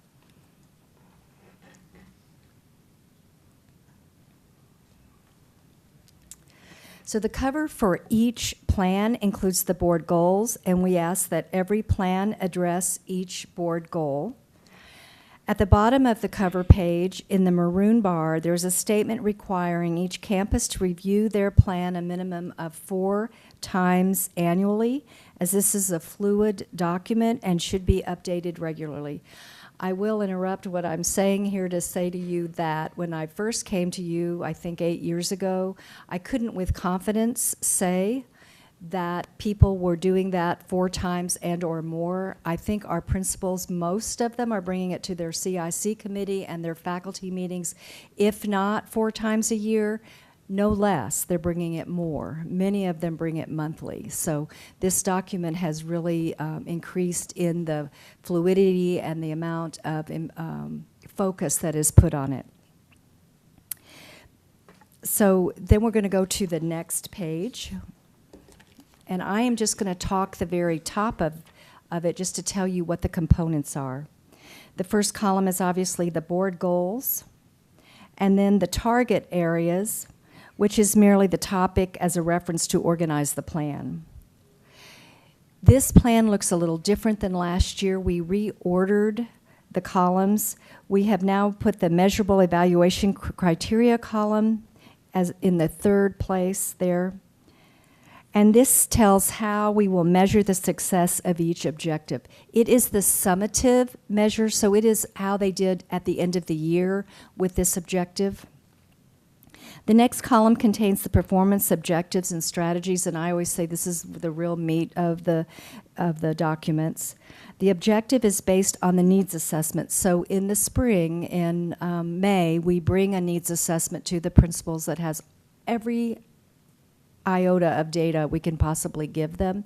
And then we update that again in the summer when we get the new STAR data. Some years in May or June, we have the data for the year. This year, as you know, we did not have it, so we updated it for all of our principals. They used that data to determine their objectives, and their objectives are what the campus is planning to accomplish. Then the strategies are in that same box, and that is, they are how the objective is going to be met. This year, we added a column, and that column is the formative assessment column. So this column is the checkpoint along the way. So you don't wait until the end of the year to see if we got there. What do you do along the way in looking at maybe with walkthroughs or with lesson plans or reviewing benchmark data or reviewing unit assessments that check along the way to make sure you're going to get there at the end of the year. Also, in these checkpoints, you see little dots beside each month. Principals will be able to go in throughout the year. That is if you hit that, that's a live link, and they'll be able to do a check arrow up, which is they're rocking it, or a check, they've accomplishment, or a check minus, we haven't quite gotten there. So they will be monitoring this as the year goes on. The next column is the timeline and responsible person, followed by the cost and resources.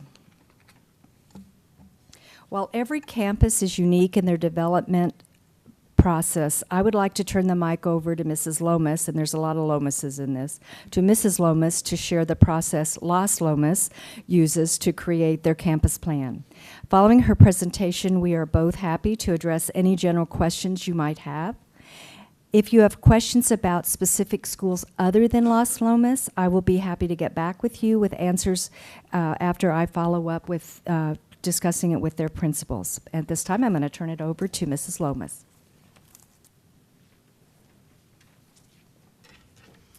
Good evening, everybody. Again, I'm Jennifer Lomas, the proud principal of Las Lomas Elementary, and I want to thank you for giving me the opportunity to kind of highlight and share some of the exciting things that we have going on at Las Lomas. I'm very proud of my staff and the work that we do to impact our students every day, and we are a community that really values the voice of not only our students and our staff, but of our parents and our community as well. And I think that's reflected in our campus improvement plan. It is an ongoing and collaborative process that we utilize throughout the year.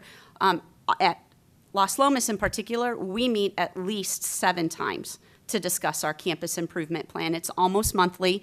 Some of those months we're not able to meet, for example, in December, but it is what we want to do throughout the entire year to really look at what we're doing.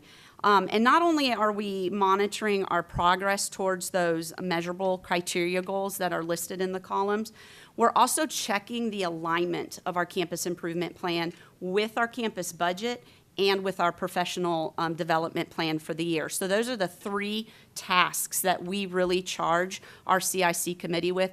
That's their leadership. That's where they have voice, and again, made up of faculty and staff at Las Lomas, parents, and business and community members.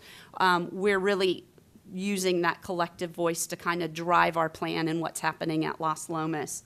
And for us, it is very much a dynamic document, as you heard Terri explain. And throughout the year, we will utilize available data as it becomes. We're getting ready to look at our first checkpoint here in October. We have a meeting on October 25th with our CIC committee again, and we're really already going to start seeing some of that data from beginning of year iStation assessments. We're going to be looking at some of our beginning of year F&P reading levels for students. And as we've started and have completed kind of 6 weeks of school, we really now know where are we at the beginning of the year, and now we can start taking those measurable steps to get to where we want to be at the end of the year. We're really dedicated to the fidelity of the process and reporting what we're doing in our campus plan. So we do have some very healthy debates and conversations about what we're doing or what we want to do related to our productivity as a campus, and what we can do as a campus to have better practices. We really ensure that everyone on our CIC committee really understands what our goals are, what our strategies are, and what those practices are. And oftentimes we will go back to documents that we have to make sure that what we're measuring and what we're saying we're going to use as a checkpoint really matches that what we're saying we're going to measure. We have appropriate instruments to measure that information and data. And so really our driving goal throughout the year whenever we're planning for Las Lomas is we're not only addressing the academic practices at Las Lomas. I think our campus improvement plan addresses diligently the social emotional learning and culture aspects of our school community.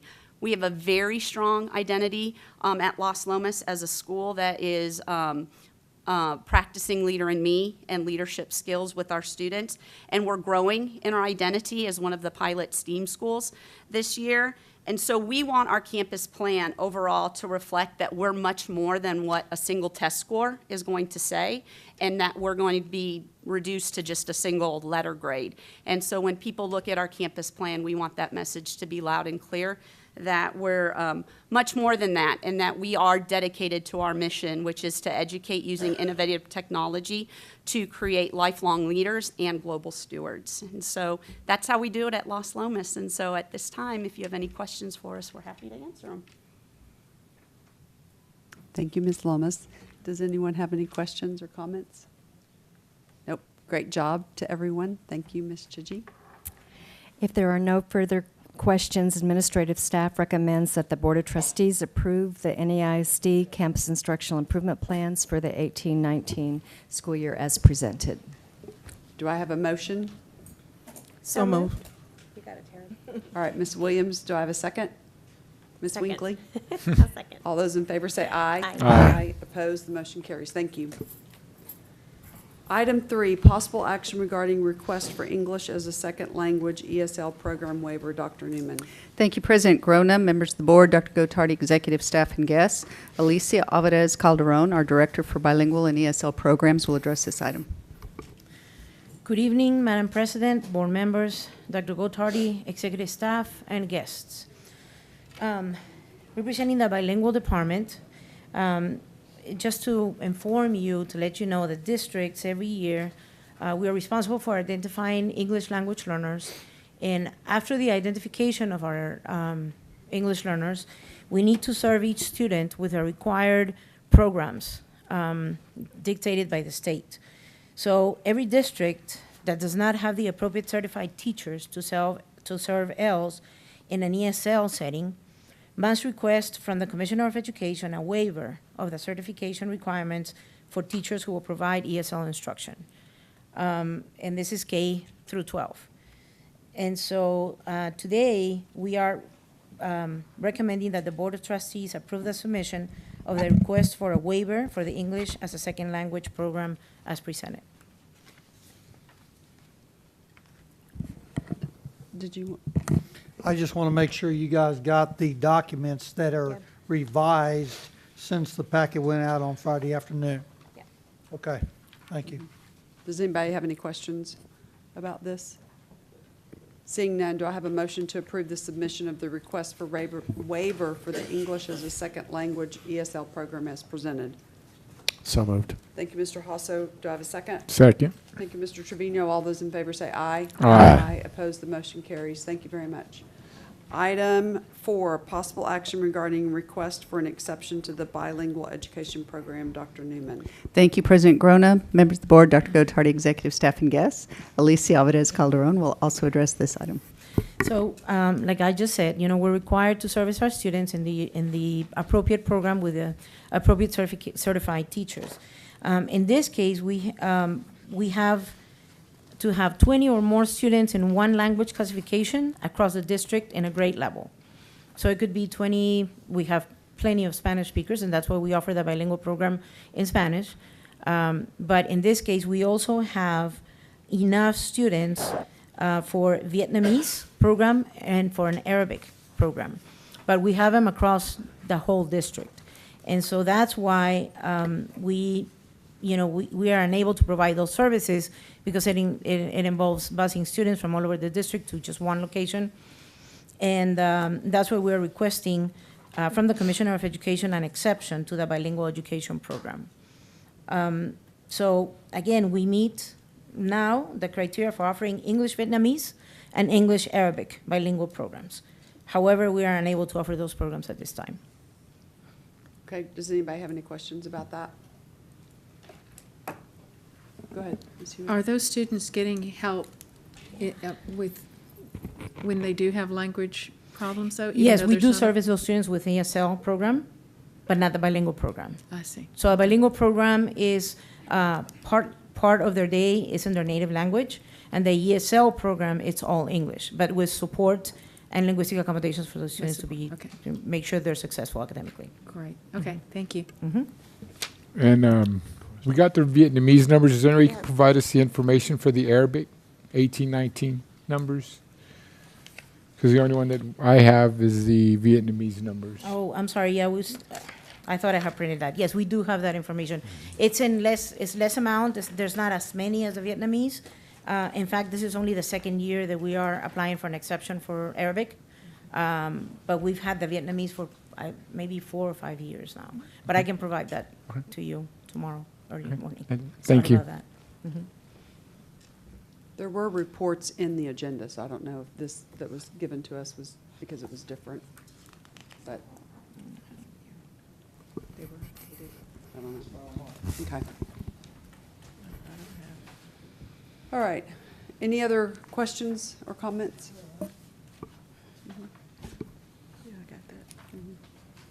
All right, do I have a motion to approve the submission of the request for an exception to the bilingual program as presented? Someone. Thank you, Mr. Trevino. Do I have a second? Second. Thank you, Mrs. Winkley. All those in favor say aye. Aye. Opposed, the motion carries. Thank you, Ms. Alvarez Calderon. Thank you. Item 5, possible action regarding class size reduction waiver. Dr. Newman. Thank you, President Grona, members of the board, Dr. Gottardy, executive staff, and guests. Joel Trevino, our Executive Director for Human Resources, will address the class size waiver reduction waiver. Good evening, Madam President, Dr. Gottardy, board members, executive staff, and guests. The Texas Education Agency requires that each school district in the state of Texas conduct a survey, class size survey of each school in grades kindergarten through 4th grade. If any of those classrooms exceed the mandated 22-to-1 ratio, kinder through 4th grade, then we are required to submit a waiver request to the Texas Education Agency. This request must have board approval. We have conducted that survey of our K through 4th grade classrooms across the district, and we have, as of today, 30 campuses with 101 classrooms. The agenda item noted 103. Since we submitted this board agenda item, we were able to decrease that number of classrooms to 101. All of the campuses received a rating of MET standards except one campus. And the amount of classrooms, this is a direct result because of the financial hardship experienced by Northeast ISD. We have a general district fund budgetary deficit of $26,500,000, which is bigger than what we had last year. So at this point, we recommend that you allow us to submit for this waiver to the Texas Education Agency. Does anyone have any questions? Yes. What is the average ratio of those, I guess, campuses that's exceeding the 22-to-1? Usually, they're just at the cusp at either 23 or 24. Very, very, just 1 or 2 students over. Thank you. Welcome. Anybody else? I do have a question. I'm curious how many classrooms are affected at the campus that did not meet standard? We have three classrooms. And that was at the kindergarten And level that would be at at that kindergarten campus? level. Okay, That's okay. correct. Okay, thank you. Thank you for that clarification. Any other questions? All right. Do I have a motion to approve the class size reduction waiver? So moved. Thank you, Mrs. Winkley. Do I have a second? I'll second. Thank you, Mr. Hasso. All those in favor say aye. Aye. Opposed, the motion carries. Thank you, Mr. Trevino. Item C, Business Services. 1, possible action regarding 2019 legislative agenda. Mr. Villarreal. Yes, Madam President, members of the board, Dr. Gottardy, executive staff, and guests. I call on Deb Caldwell, our Director of Government Relations, to present the legislative agenda.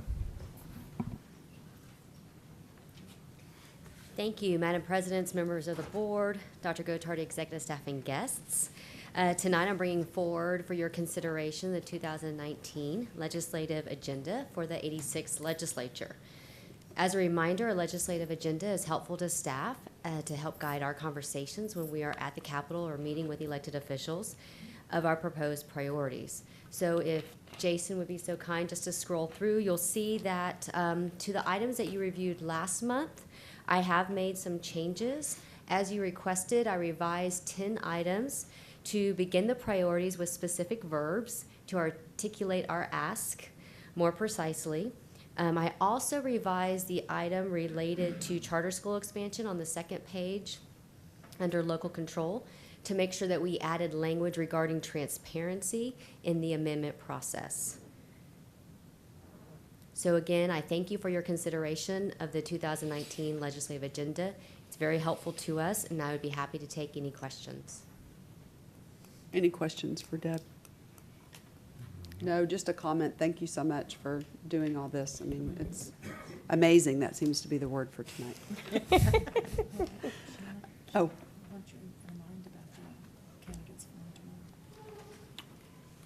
Ask her to do that. I don't have the specific. Will you remind us about the candidates forum that's tomorrow? The candidates forum tomorrow. Yes, PTA Council is hosting a candidate forum tomorrow at Piper Bass for Texas House District 121. So these are the candidates who will be on the November ballot for Joe Strauss's district. And it's a debate, is that correct? It's a candidate forum, meaning there will be a moderator who asks questions of the Okay. candidate. They won't be facing off like you Okay. would see on CNN with the presidential debate. It's more controlled than that. Okay. Thank you. And that's run by PTA Council. Right. Okay. Anything else for anybody? Looks great. Great job, Deb. Yes. Thank you, Mrs. Williams. Yes. Do I have a motion to approve, or, I'm sorry, to adopt a legislative agenda for the 86th Texas Legislature to include priorities related to school finance, accountability, and governance? So moved. Thank you, Mrs. Williams. Do I have a second? Second. Thank you, Mr. Trevino. All those in favor say aye. Aye. Opposed, the motion carries. Thanks again, Deb. Item 2, possible action regarding resolution confirming the Board of Trustees' annual review of investment program. Mr. Villarreal. Yes, Madam President, I call on Brian Moy, our Executive Director of Finance and Accounting. It's our annual review of our investment program. Good evening, Madam President, members of the board, Dr. Gottardy, executive staff, and guests. This presentation that you're going to receive from Shannon, District Treasurer, is required by the Public Funds Investment Act. We're just going to do a very brief overview of the report that you received. And I understand that there were some gremlins in the system and we somehow went back to the future or something like that. But whatever you got on Wednesday and you have in front of you today is correct. And that's what Shannon will be covering now, and then she and I will both be available for questions at the end of the presentation. Good evening, Madam President, members of the board, Dr. Gottardy, and executive staff, and guests. Okay, so the investment policy is regulated by the Public Funds Investment Act, which is also known as the PFIA, for those that don't know. That will be used going forward to reference that. So it's regulated by the PFIA section 2256, as well as our legal and local investment policies. It is required that we bring the investment report, investment policies, and strategies for your review not less than annually. And in order for our investment policies to be compliant with the PFIA, we must make sure that our policies include the various categories that are shown here. The policy requires that we include definitions of authority, applicability, and authority. We must have an investment policy, a strategy for investing funds, and authorized investment officers. We must practice the standard of care. We must attend investment training. We must include a list of all authorized investments in which we may invest funds in, as well as provide internal management reports. And now a little bit more on each one of those categories. The Northeast ISD Board has adopted investment policies. Those are the CDA legal and CDA local. And rest assured, our policies do meet the requirements of the PFIA. These policies are written. They emphasize safety of principal and sufficient liquidity, and address diversification, yield, and maturity, as well as the capability of the investment management. It must list or must include a list of authorized investment instruments. These are things such as the governmental or agency bonds, municipal bonds, commercial paper, certificates of deposit, and local government investment pools. We must also have methods to monitor monitor the market price, which we do. Our third-party safekeeping bank provides us a monthly report of all the ratings. And we must also utilize the delivery versus payment method, which is when an investment is purchased, funds do not leave our account until the security is received. Moving forward, the Board of Trustees must also review the policy and strategies annually. And we not only bring them annually, but we bring them quarterly. We also practice the standard of care, which defined by the Act means that all investments are made with judgment and care under prevailing circumstances that a person of prudence, discretion, and intelligence would exercise in the management of the person's own affairs.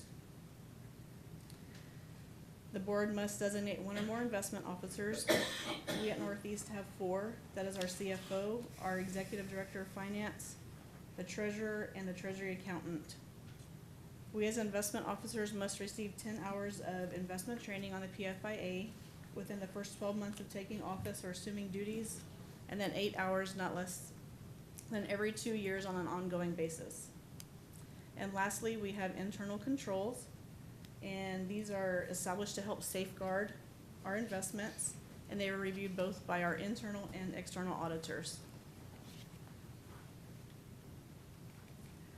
And the next 2 slides are basically just an overview chart, which you're familiar with, as we include them in each quarterly report.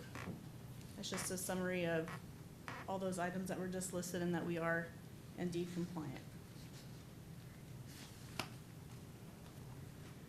And here we have a snapshot of our portfolio diversification at June 30. In the top left-hand quadrant, we have our general fund, which you can see is very diverse in the different investment vehicles.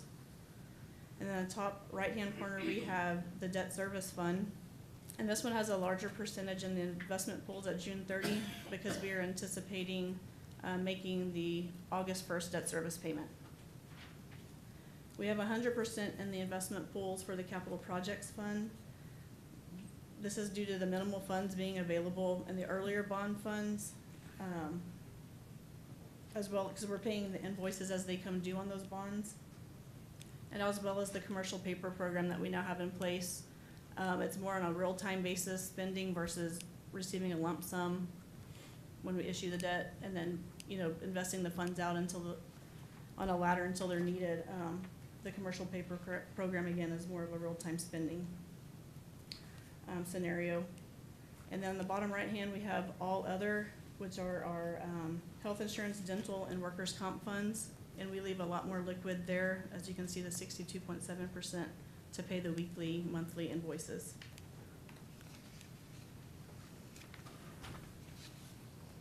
Here we have a view of our cash receipts. We have TEA funding that arrives in the month of August, September, and October of each year. Of that state funding, we receive 20% in August, 45% in September, and 35% in October. While peak flows from December through February are representing the property tax collections. And the cash flow forecast is updated daily as we perform our daily cash management duties. And this provides the amount of funds available to match the expected cash needs and invest any extra funds that may be available.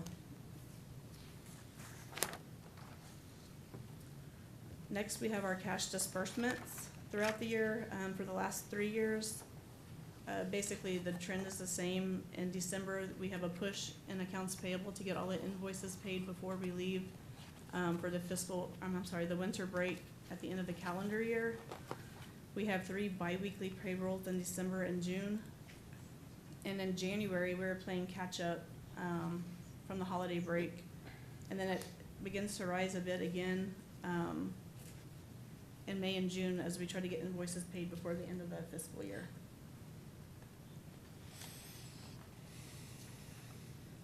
Here's a view of the purchases and maturities of our investments.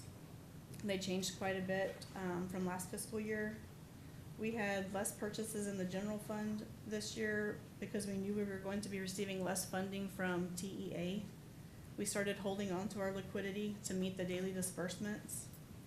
And then again, the commercial paper program spending is more on a real-time basis versus receiving that lump sum and investing out. We also had a bit more maturing last fiscal year. That made a lot of the funds available for reinvestment this year, but as mentioned, we did hold some of that back to meet the daily disbursements due to the decrease in TEA funding.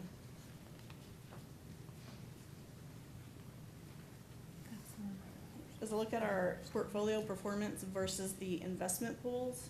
Although this trend looks a little sad, the investment pools for the fiscal year averaged earnings of 1.42, and our total district portfolio earned 1.58, which was a 16 basis point pickup over the pools.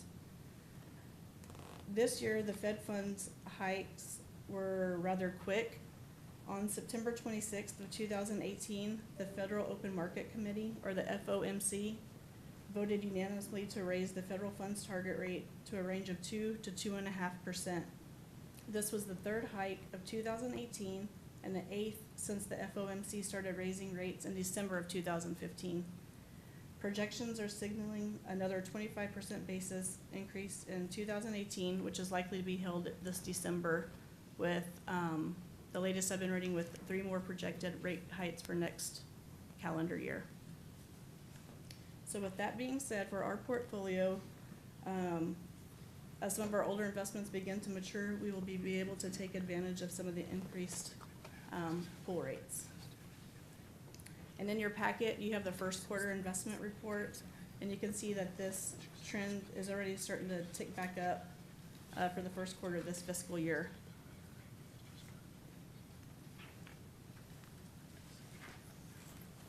And this is a snapshot of our investment earnings for the last 3 fiscal years. You can see the spike in this last fiscal year, 17-18, due to a lot of it to the Fed funds rate being increased. The portfolio overall for all funds, the district earned roughly $5.5 million, which was an increase from last year's, or fiscal year 16-17, of roughly $3.1 million. Also, this time last fiscal year, the Fed funds rate was a 1.25%, and now, as previously mentioned, the current Fed fund rate is at a 2.25%. Again, for our portfolio, we shouldn't purchase anything too far out in the future because we want to take advantage of those gains when they do start happening. And here we have a look of the Treasury yield curve. The gray line up at the top is from 2007. As you can see, rates are starting to inch back up closer to where we were back then when they were around a 4.7. But short-term rates this past fiscal year were higher than the previous 2 years, as you can see in the yellow line. So that's where some of the additional interest income came from that we spoke of a few slides back. And also the yellow line, that kind of trend is now the short-term end of the curve is starting to rise and almost be a flat line, which some indicate that that might be a sign of recession to come, but I guess the future will tell. So moving forward, we're going to constantly monitor economic data for signs of rising yields, continue to position the portfolio to take advantage of higher yields when and if they do occur, which it seems like they will occur. We're going to maintain all safety measures and refine the cash forecasting to ensure maximum funds are available to invest. So we've provided a copy of the annual investment report as well, so we will now take any questions you may have on this or that report. Questions? So I have a question. Just to kind of summarize, what would you say is our financial health on these investments? I'm sorry, can you repeat the question? Summarize the financial health of our investments? Yeah. I think we're in a very good position. You know, what was it, roughly over $2 million more in gains of investment revenue over the last year. So the Fed funds rates that are rising are only helping our portfolio. Yeah, when she showed that chart, where it showed that for a couple of months at the end of the year, the pools had actually outperformed our portfolio. We had just gotten caught behind the latest Fed rate increase, and we're waiting for items that we had to mature in order to reinvest at those higher rates. And so we just, for those couple of months, we just kind of, we're sitting there just twiddling our thumbs, waiting for some items to mature so that we could do it over, take it over. But overall, you know, a 60-something% increase in investment earnings over fiscal 16-17, and it's just going to go up again for 18-19. The thing that we have to play with, though, is, as she was mentioning, is maintaining more liquidity in the fall, because we get 45% of our state aid in September and 35% in October. But if your state aid's going down $25 million, you're getting 45% less of 20, or 25%, sorry, 45% of 50 million is a lot better than 45% of 25 million. So we're not getting the inflows in the fall. So that's going to hurt the yields a little bit, because we have to stay a lot more liquid in August, September, and October. You just kind of have to use that to help balance out some of your cash flow. Correct. Yes, ma'am. Does this have any effect? I'm guessing no, because it's a different different item, but it has no effect on our bond rating or anything like that. The bond rating agencies will look at our entire balance sheet, including the cash investments, but there's nothing here that would indicate any sort of danger to our current rating. Thank you. Tony answered my question. Oh. Which was, we were just talking Okay. Anybody else? All right, seeing none, do I have a motion to approve the attached resolution? So moved. Thank you, Mrs. Williams. Do I have a second? Second. Thank you, Mr. Trevino. All those in favor say aye. Aye. Opposed, the motion carries. Thank you all very much. Item D, Operations 1, possible action regarding 2015 bond Montgomery Elementary School Gymnasium Replacement Project Schematic Design Approval. Mr. Clary. Madam President, members of the board, Dr. Gottardy, executive staff, and guests, Mr. Sullivan is at the podium to make this presentation. Sure does.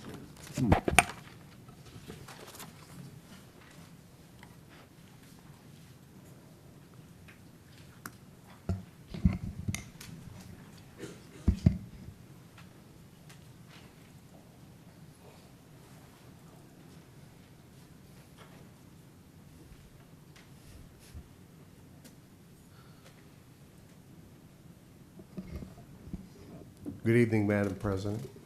I have a short presentation tonight on the Montgomery Elementary School Gymnasium Replacement Project. This is the agenda we're going to follow this evening.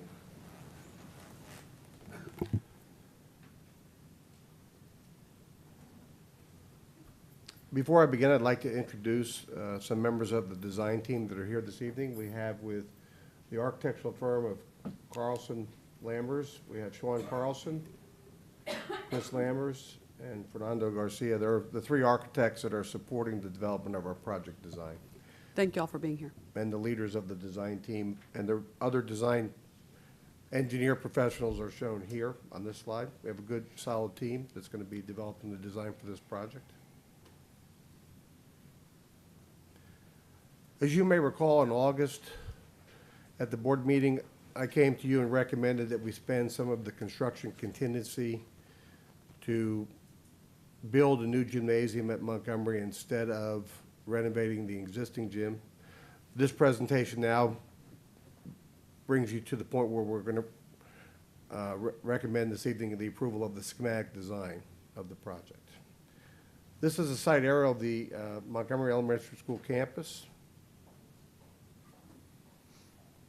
Montgomery Street is located on the far right-hand side. It's one of our older campuses. The project proposes to build a new gymnasium we called our Gym Plus prototype. The same prototype we used in a previous bond program to replace 15 metal gyms with a new masonry gym, as well as the Hidden Forest Gymnasium project. Gymnasium follows the same design.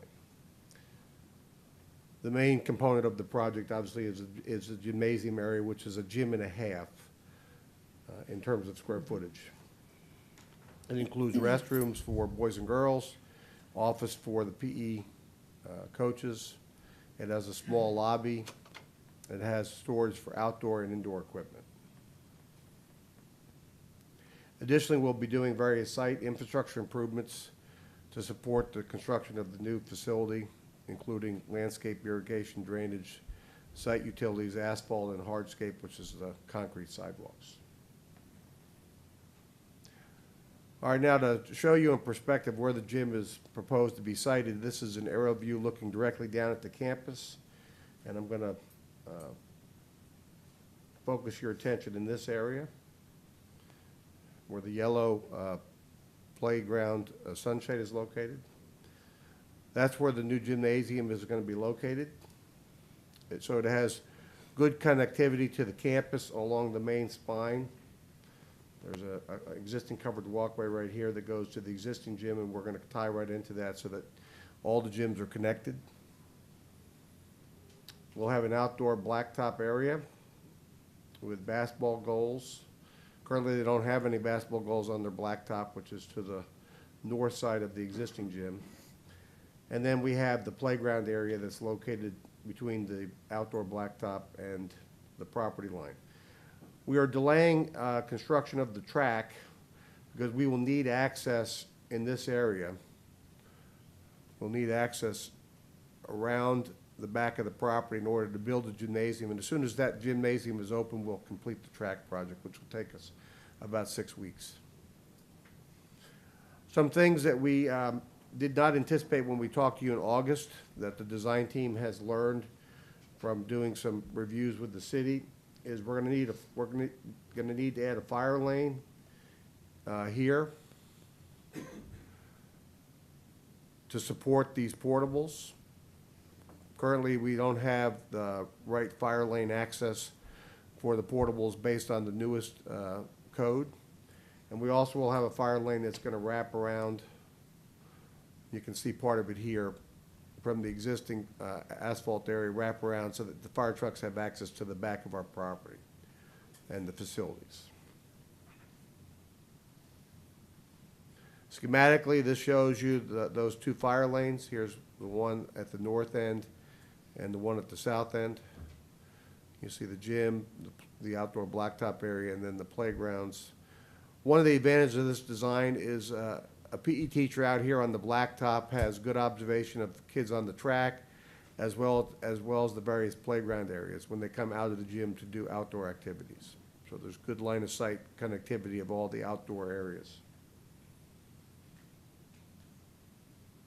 We intend to take the current blacktop area that's next to the existing gym. We're going to convert that into a parking lot, which will add parking at the campus. An enlarged view of what the gym looks like. You can see the main gymnasium area, the indoor-outdoor storage, the restrooms, PE offices, and then the lobby. It'll have our standard elementary school gymnasium rubberized floor installed in the main gym area, which you've seen on other project reviews and tours. Total program budget for this project has increased slightly to $4,450,000. When we came to you in August, the construction account was at $3.5 million. As a result of the additional fire lanes that we need to build and some drainage improvements that will better serve the campus, we've recommended increasing the budget by about $200,000.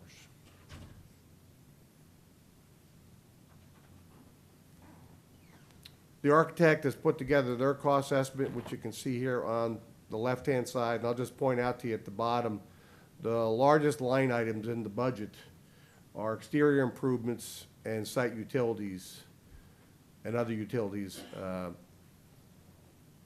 And that's where when I came to you in August, I didn't have sufficient amount in the exterior improvements account based on what the architect has determined is going to be necessary to get us a building permit.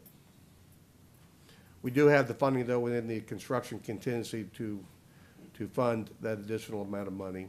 But right now, the overall contingency is still healthy at $16.5 million, with $15 million in your account and $1.5 million in the construction contingency account. Our timeline for construction has the gym coming online around spring break of 2020. We'll complete design by the springtime of next year, come back to you for award of the construction contract just before the end of the school year in May, and then we'll get under construction in June, right after school breaks, and we anticipate a 10-month construction window to complete the project, which is, I'm going to tell you, an aggressive schedule, but we think it can be accomplished. So our recommendation tonight is that you approve the schematic design presentation you've just seen, which builds a new gymnasium and the various site infrastructure improvements at the campus. It also revises our program budget to $4,450,000.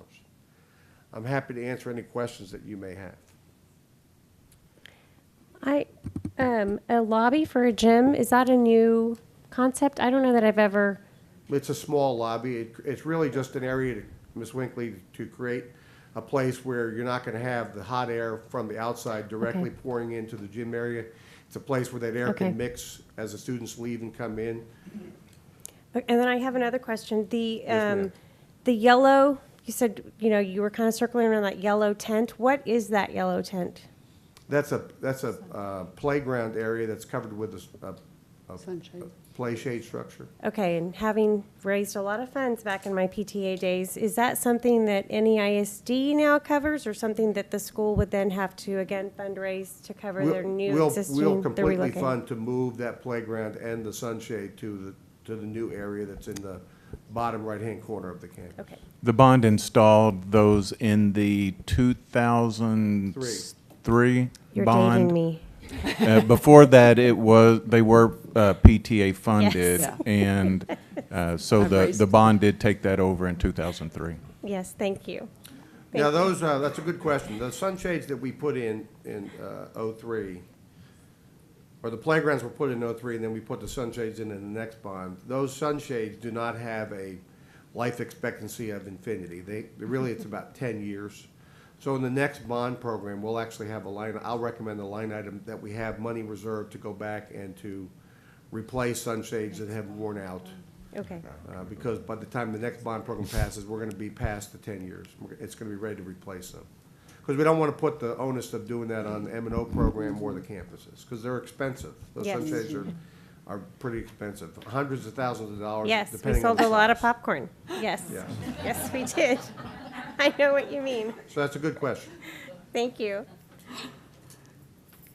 Any other questions? Yes, Ms. Hughey. What happens to the old gym facility, the building?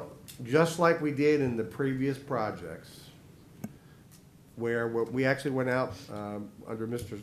Clary's leadership, we went out to each of the campuses and said, when we build you your new gym, is it okay if we tear down your old metal gym? And we got 100% confirmation. The answer was no. We want to keep it and repurpose it, use it for something else. So just like that, at this campus, the gym will be repurposed by the campus for other uses. It could be athletic, it could be after-school programs, or it could be some kind of instructional program. Okay, thanks. Anybody else? Nope.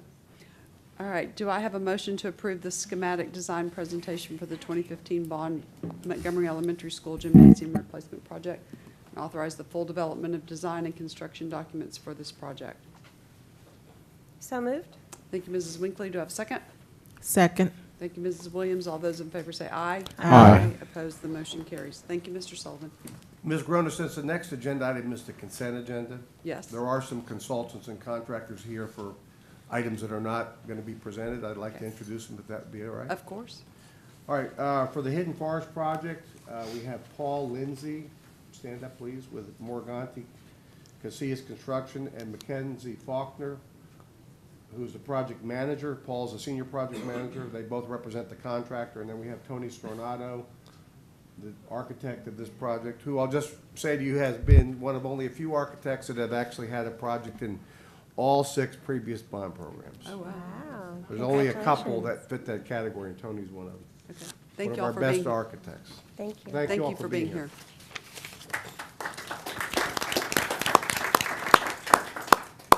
Item E, consent. 1, instruction and campus administration. A, credit by examination resolution. 2, business services. A, Google certified educator examination vouchers. B, broker-dealer authorization. C, resolution approving sources of instruction relating to investment responsibilities.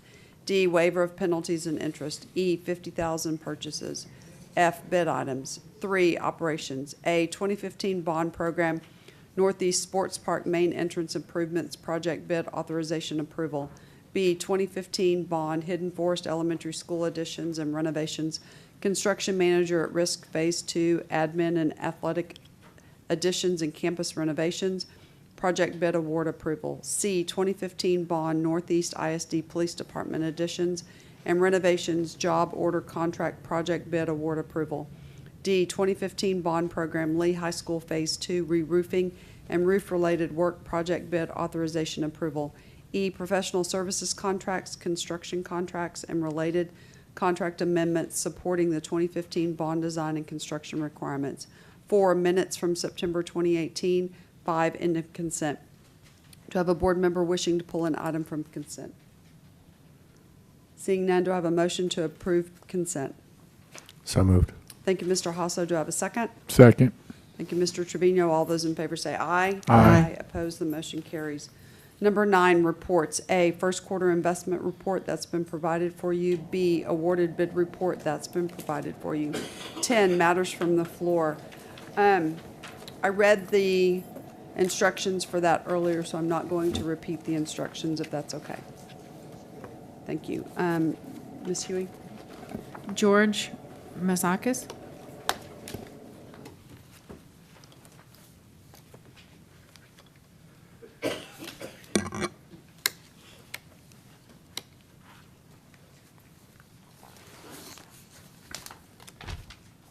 Good evening to the Board of Trustees. I'm George Mazakis. I am a resident nearby. I'm a taxpayer. I live at 2918 Mayfair, and which is one of the oldest, probably not if the oldest, homeowner association in San Antonio. I have just 2 comments. One is a comment, one is a request. You have done a very good job with your schools, your buildings. I've gotten to watch, especially the dust coming over my house in the construction when they go through, but real big improvement, looks great. In fact, I don't think there's any of the original MacArthur left. Great job. The other concern I have is an issue. I'm able to see my elevation of my property is higher than MacArthur in the back where the baseball field and football field is. The issue I have is that y'all do allow non-student people, clubs, what have you, to utilize the facility, MacArthur High School, and maybe some others. The concern I have is you have, I believe it is 2 boxes, storage units, a old trailer, and then a constructed structure on the football field. And I enjoy watching the JV team, baseball. I was in athletics when I was a kid. Now I have nothing but arthritis and titanium in my body parts. So I do get to enjoy watching it. And I do have foul balls that come in my swimming pool too, sometimes. My issue is, and just a request, since this is a governing body that procures monies, grants for items for the school, the issue is it's after hours, weekends, that there is no restroom facility. And there are people using the restroom, squatting between these boxes. And I mean, I've witnessed it. I'm talking adults, little ones. There is no facility because obviously on the weekend, MacArthur's closed. So there's nowhere to go to the restroom. So they're going between these structures to use the facilities. That is a health code violation. And it's kind of third world conditions, and really, if y'all could do a better job, put some porta potties out. at all the schools at these fields. If you're going to allow people to use these facilities, at least put some porta potties out so that they can have a clean facility and a safe and a lot better facility. That's basically what I have. And again, thanks, good job overall. Thank you. Thank you. Patsy Esterline.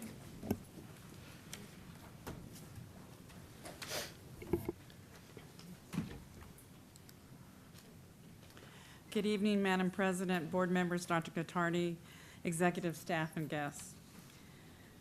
My name is Patsy Esterline, 6810 Park 10 Boulevard, and I'm president of the Northeast AFT.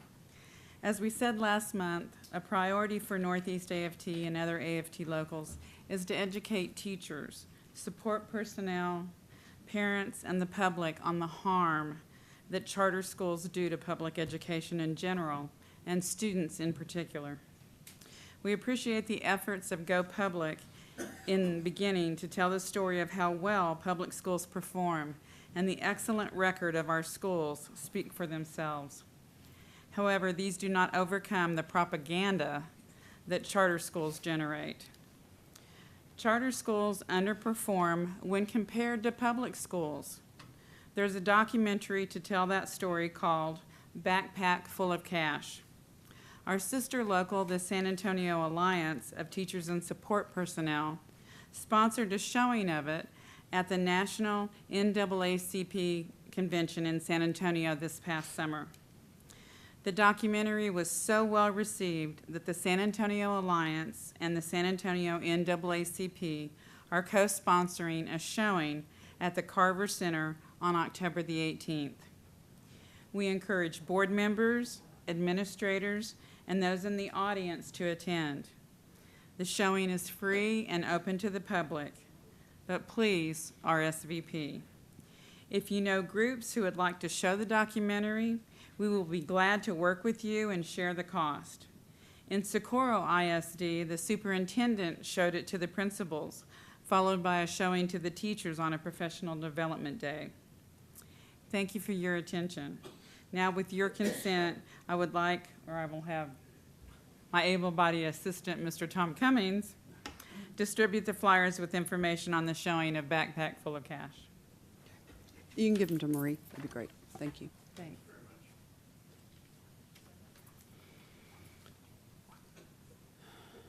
Item 11, discussion and possible action regarding board members' requests for items to be placed on a future agenda and our requests for reports from the administration. Do I have a board member requesting a report?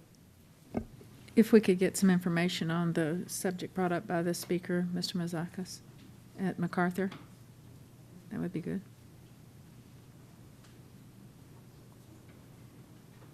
I don't know that we'd need a report, just a follow-up. Okay. We have to vote on that?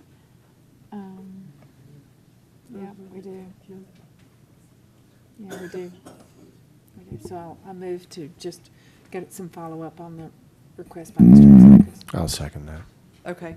I have a motion by Ms. Hughey and a second by Mr. Hasso. All those in favor say aye. Aye. Aye. Opposed? The motion carries. Anybody else? Okay. Item 12, adjournment, and the time is 8:54. Thank you all for being here.